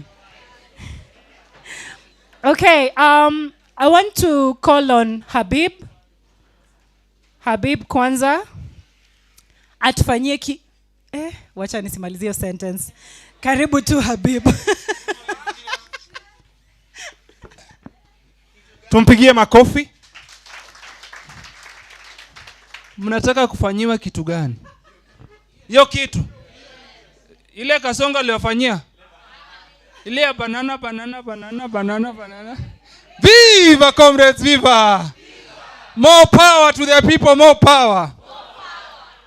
Kazi yangu ni dakika kidogo tu. Hebu tusimame kidogo. I want us to sing. Sawa? What? Hey. Viva comrades, viva. More power to young people, more power. Down with police brutality, down. Down with Kasongo, down.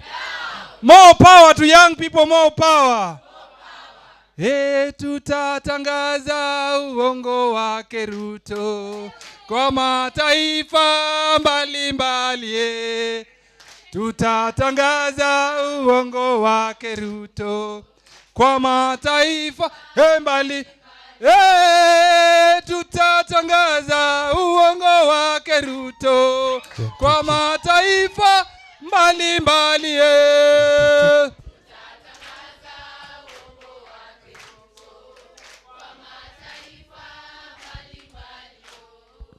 Tutatangaza uongo wake Ruto kwa mataifa mbalimbali.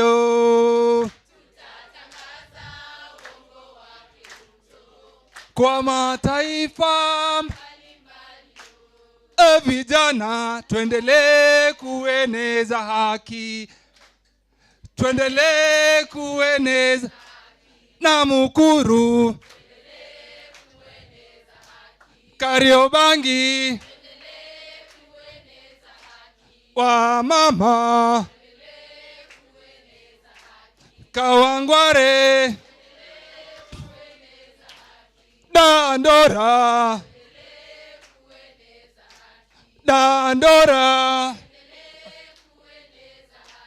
Kayole,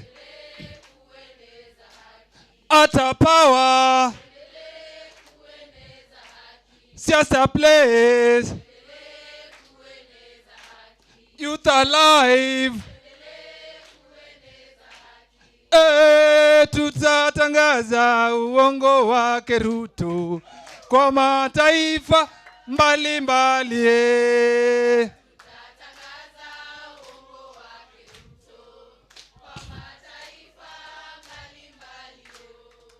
Tutatangaza uongo wake Ruto kwa mataifa mbalimbali yo.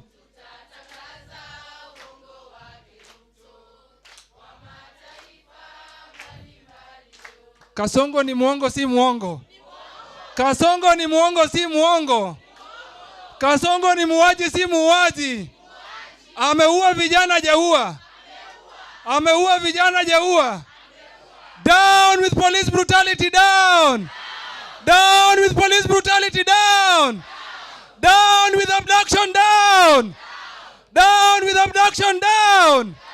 More power to young people, more power! More power to women, more power! Down with femicide, down! Down with femicide, down! More power to women, more power! Africa women on the front line. Organize, educate, liberate, celebrate. Viva comrades, viva! Viva comrades, viva! Viva Brayo, viva! Viva Brayo, viva! Long live the spirit of revolution, long live! Long live the spirit of revolution, long live! That is the energy we need in the room. Thank you so much. Please, let's appreciate him. Right, thank you so much, Habib. Umecharge room, so this is a very great time to call on our next performer on the stage. Put your hands together for the one, the only, Elijah Moz. Tumpigie makofi anapofika. This guy ni mnoma, he's full of bars manze, he might bring the roof down, so watch your heads. Karibu Moz. Comrade Power. Nikwambia uza waza nyambia bana. Uza. Mimi ni msanii na kuanga presenter Power Radio, the realest radio sai yenye tunahitaji pia mna tune in, mnakuwa powered up. Alafu tunapelekana rada, sio? Leo sina beats. Tuna get on board na wanataka tu kubaki, so kusettle scores. Kasi sasa sini sahihi ni Game of Thrones. Nyang'anya slave master with the maki. Wakibeg for votes through pastors na clergy. Ile hanga nataki iwe leso mo. Tutapata ustawi. Bastard mahali. Capture ndani ya hizi ghetto walls. Kukaba ni habit. Meant for jokes like a circus monkey. Slept on kakitanda fulani. Felt alone. Hapa andaki. Can't take no for an answer. But a brother is asking. Near the end of the road. Bana sidhani took mental walks, but balance party try to paint her thoughts, but colors are clashing. Sapo unanisaidia tukifika hapo. Nikwambia no second thoughts, unaniambia tutapata ustawi. No second thoughts. No second thoughts. No second thoughts. Sankara anatanda ni ya coffin. Juu black man kupata mamlaka bado vako ni ya mkoloni. Ni kama jarada ile maana ukombozi ana worship. Power cash na kala ya ngozi. Si ati hawaoni. Mali kuna fire si lazima kuna moshi. Nasikia kama mtoi. Hata kitu Martha John na baba wali promise kumwaga machozi. Tukienda kuandamana alafu naamka kwa koti. Ni kama waoni wanatupishwa rada na kiongozi. Kitu inafuata ni kuklap. Akituchapa tu makofi. Try kusimama alafu mguu katakata zinafika kwa magoti wanakopi. Ama slave master. Kujitawala kama back in the 40s. Hasla na tanga. Siasa utudanganya tukipanga line ya voting. Coping na kupambana mshahara ukatwa mbaya time joke vote. Kutaksawa dosi. No second thoughts. No second thoughts. No second thoughts. Shukran. Wewe. No second thoughts. No second thoughts. All right, that is Elijah Moz. Again, a round of applause for Elijah Moz. All right, now the next performer on stage will be Zico. Give it up for Zico as he makes his way on stage. Take it away.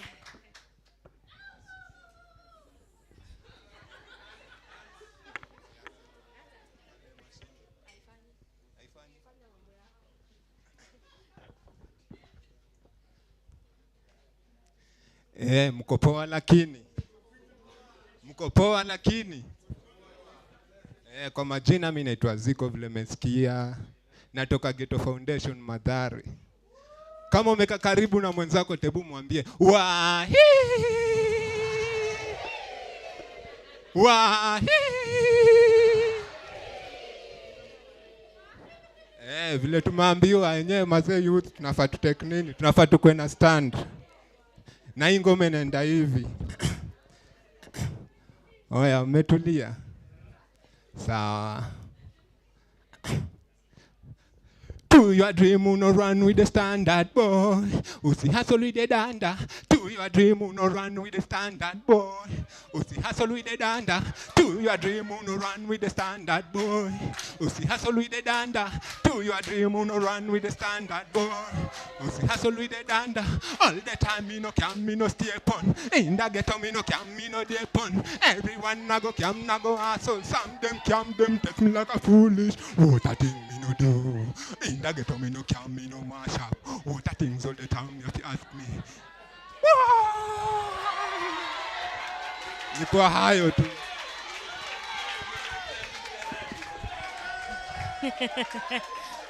Makofi ya Ziko.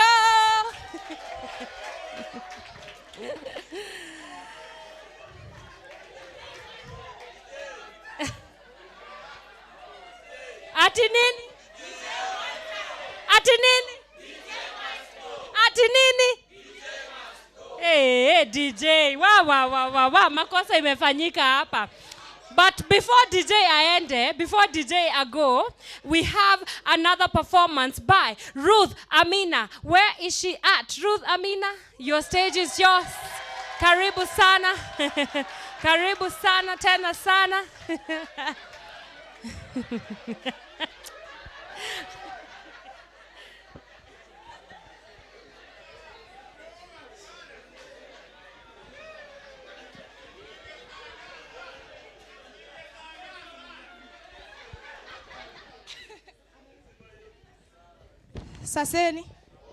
Saseni tena. Naitwa Amina. Mimi ni mmoja wa vijana tuna face challenges mingi sana. Niko na poem spoken word hapa kidogo. Mbosso alikuja akatuambia power, naishiwa power. Lakini vijana tumesema hatuishiwi power.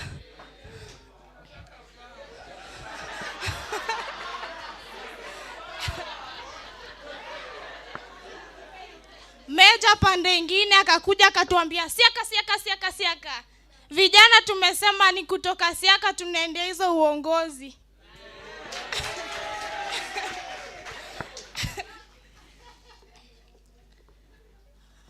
Watu husema vijana ndio viongozi wa kesho, lakini sisi tunasema we are the now.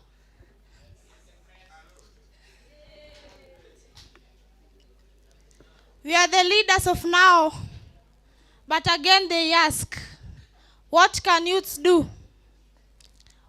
We are on the actions. We are on the going.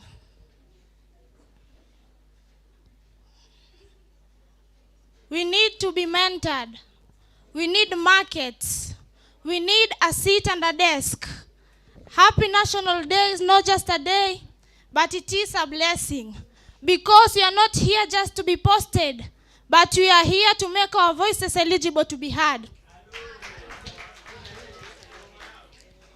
We need the government to partner with us. We need resources. We need to be there with them to lead.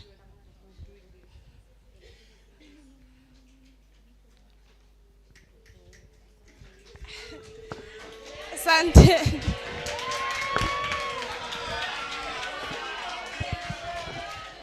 To more appreciate, guys.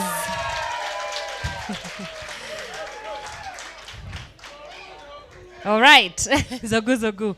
Now, Embakasi has a president, okay? Same a president. Baba Taifa himself from Embakasi. If you know what I'm talking about, put your hands together for the AZ Cocktail.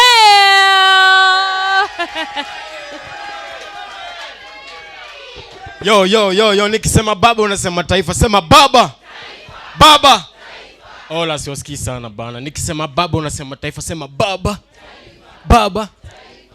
Oh yeah, cheki nimesikia kwa the first session kuna msali alisema ati kurugenzi wa NYC wakimeki it wasikuje kuishi Kilimani.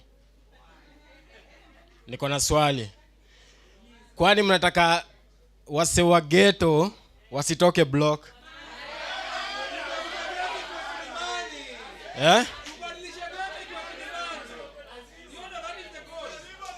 Hii Kilimani ilikuwaje Kilimani? Because of? Kwa hivyo tunafaa kudu nini ndio to change system?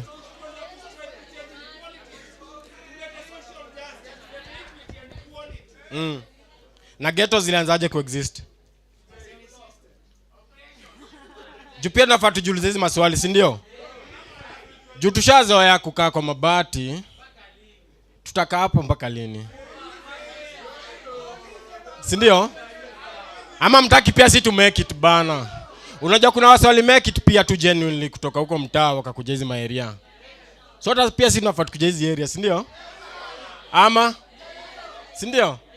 So in the meantime, ndo nimeland, nilikuwa nipange hapa nini.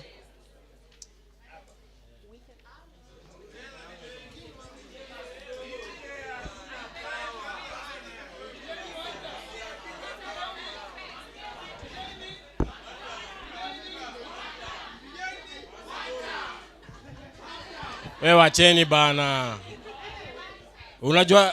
Unajua niko hata sign contract kufanya hii kazi. Mbona mnamshambulia hivyo?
Yeah, so nilikuwa nasema mimi naitwa Baba Taifa kutoka Embakasi 33, the only rap excellency.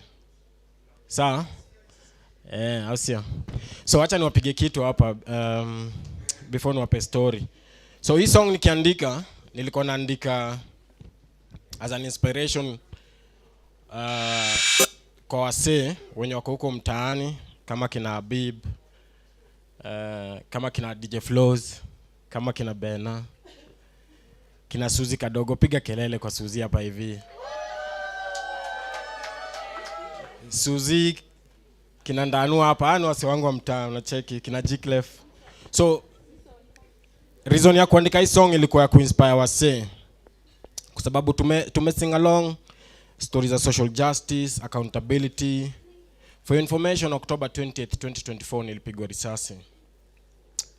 Niko na chuma kwa mguu, nimefanywa surgery 4, niko na moja imebaki. Na njua hii story yote ya system kufight system, social justice na nini.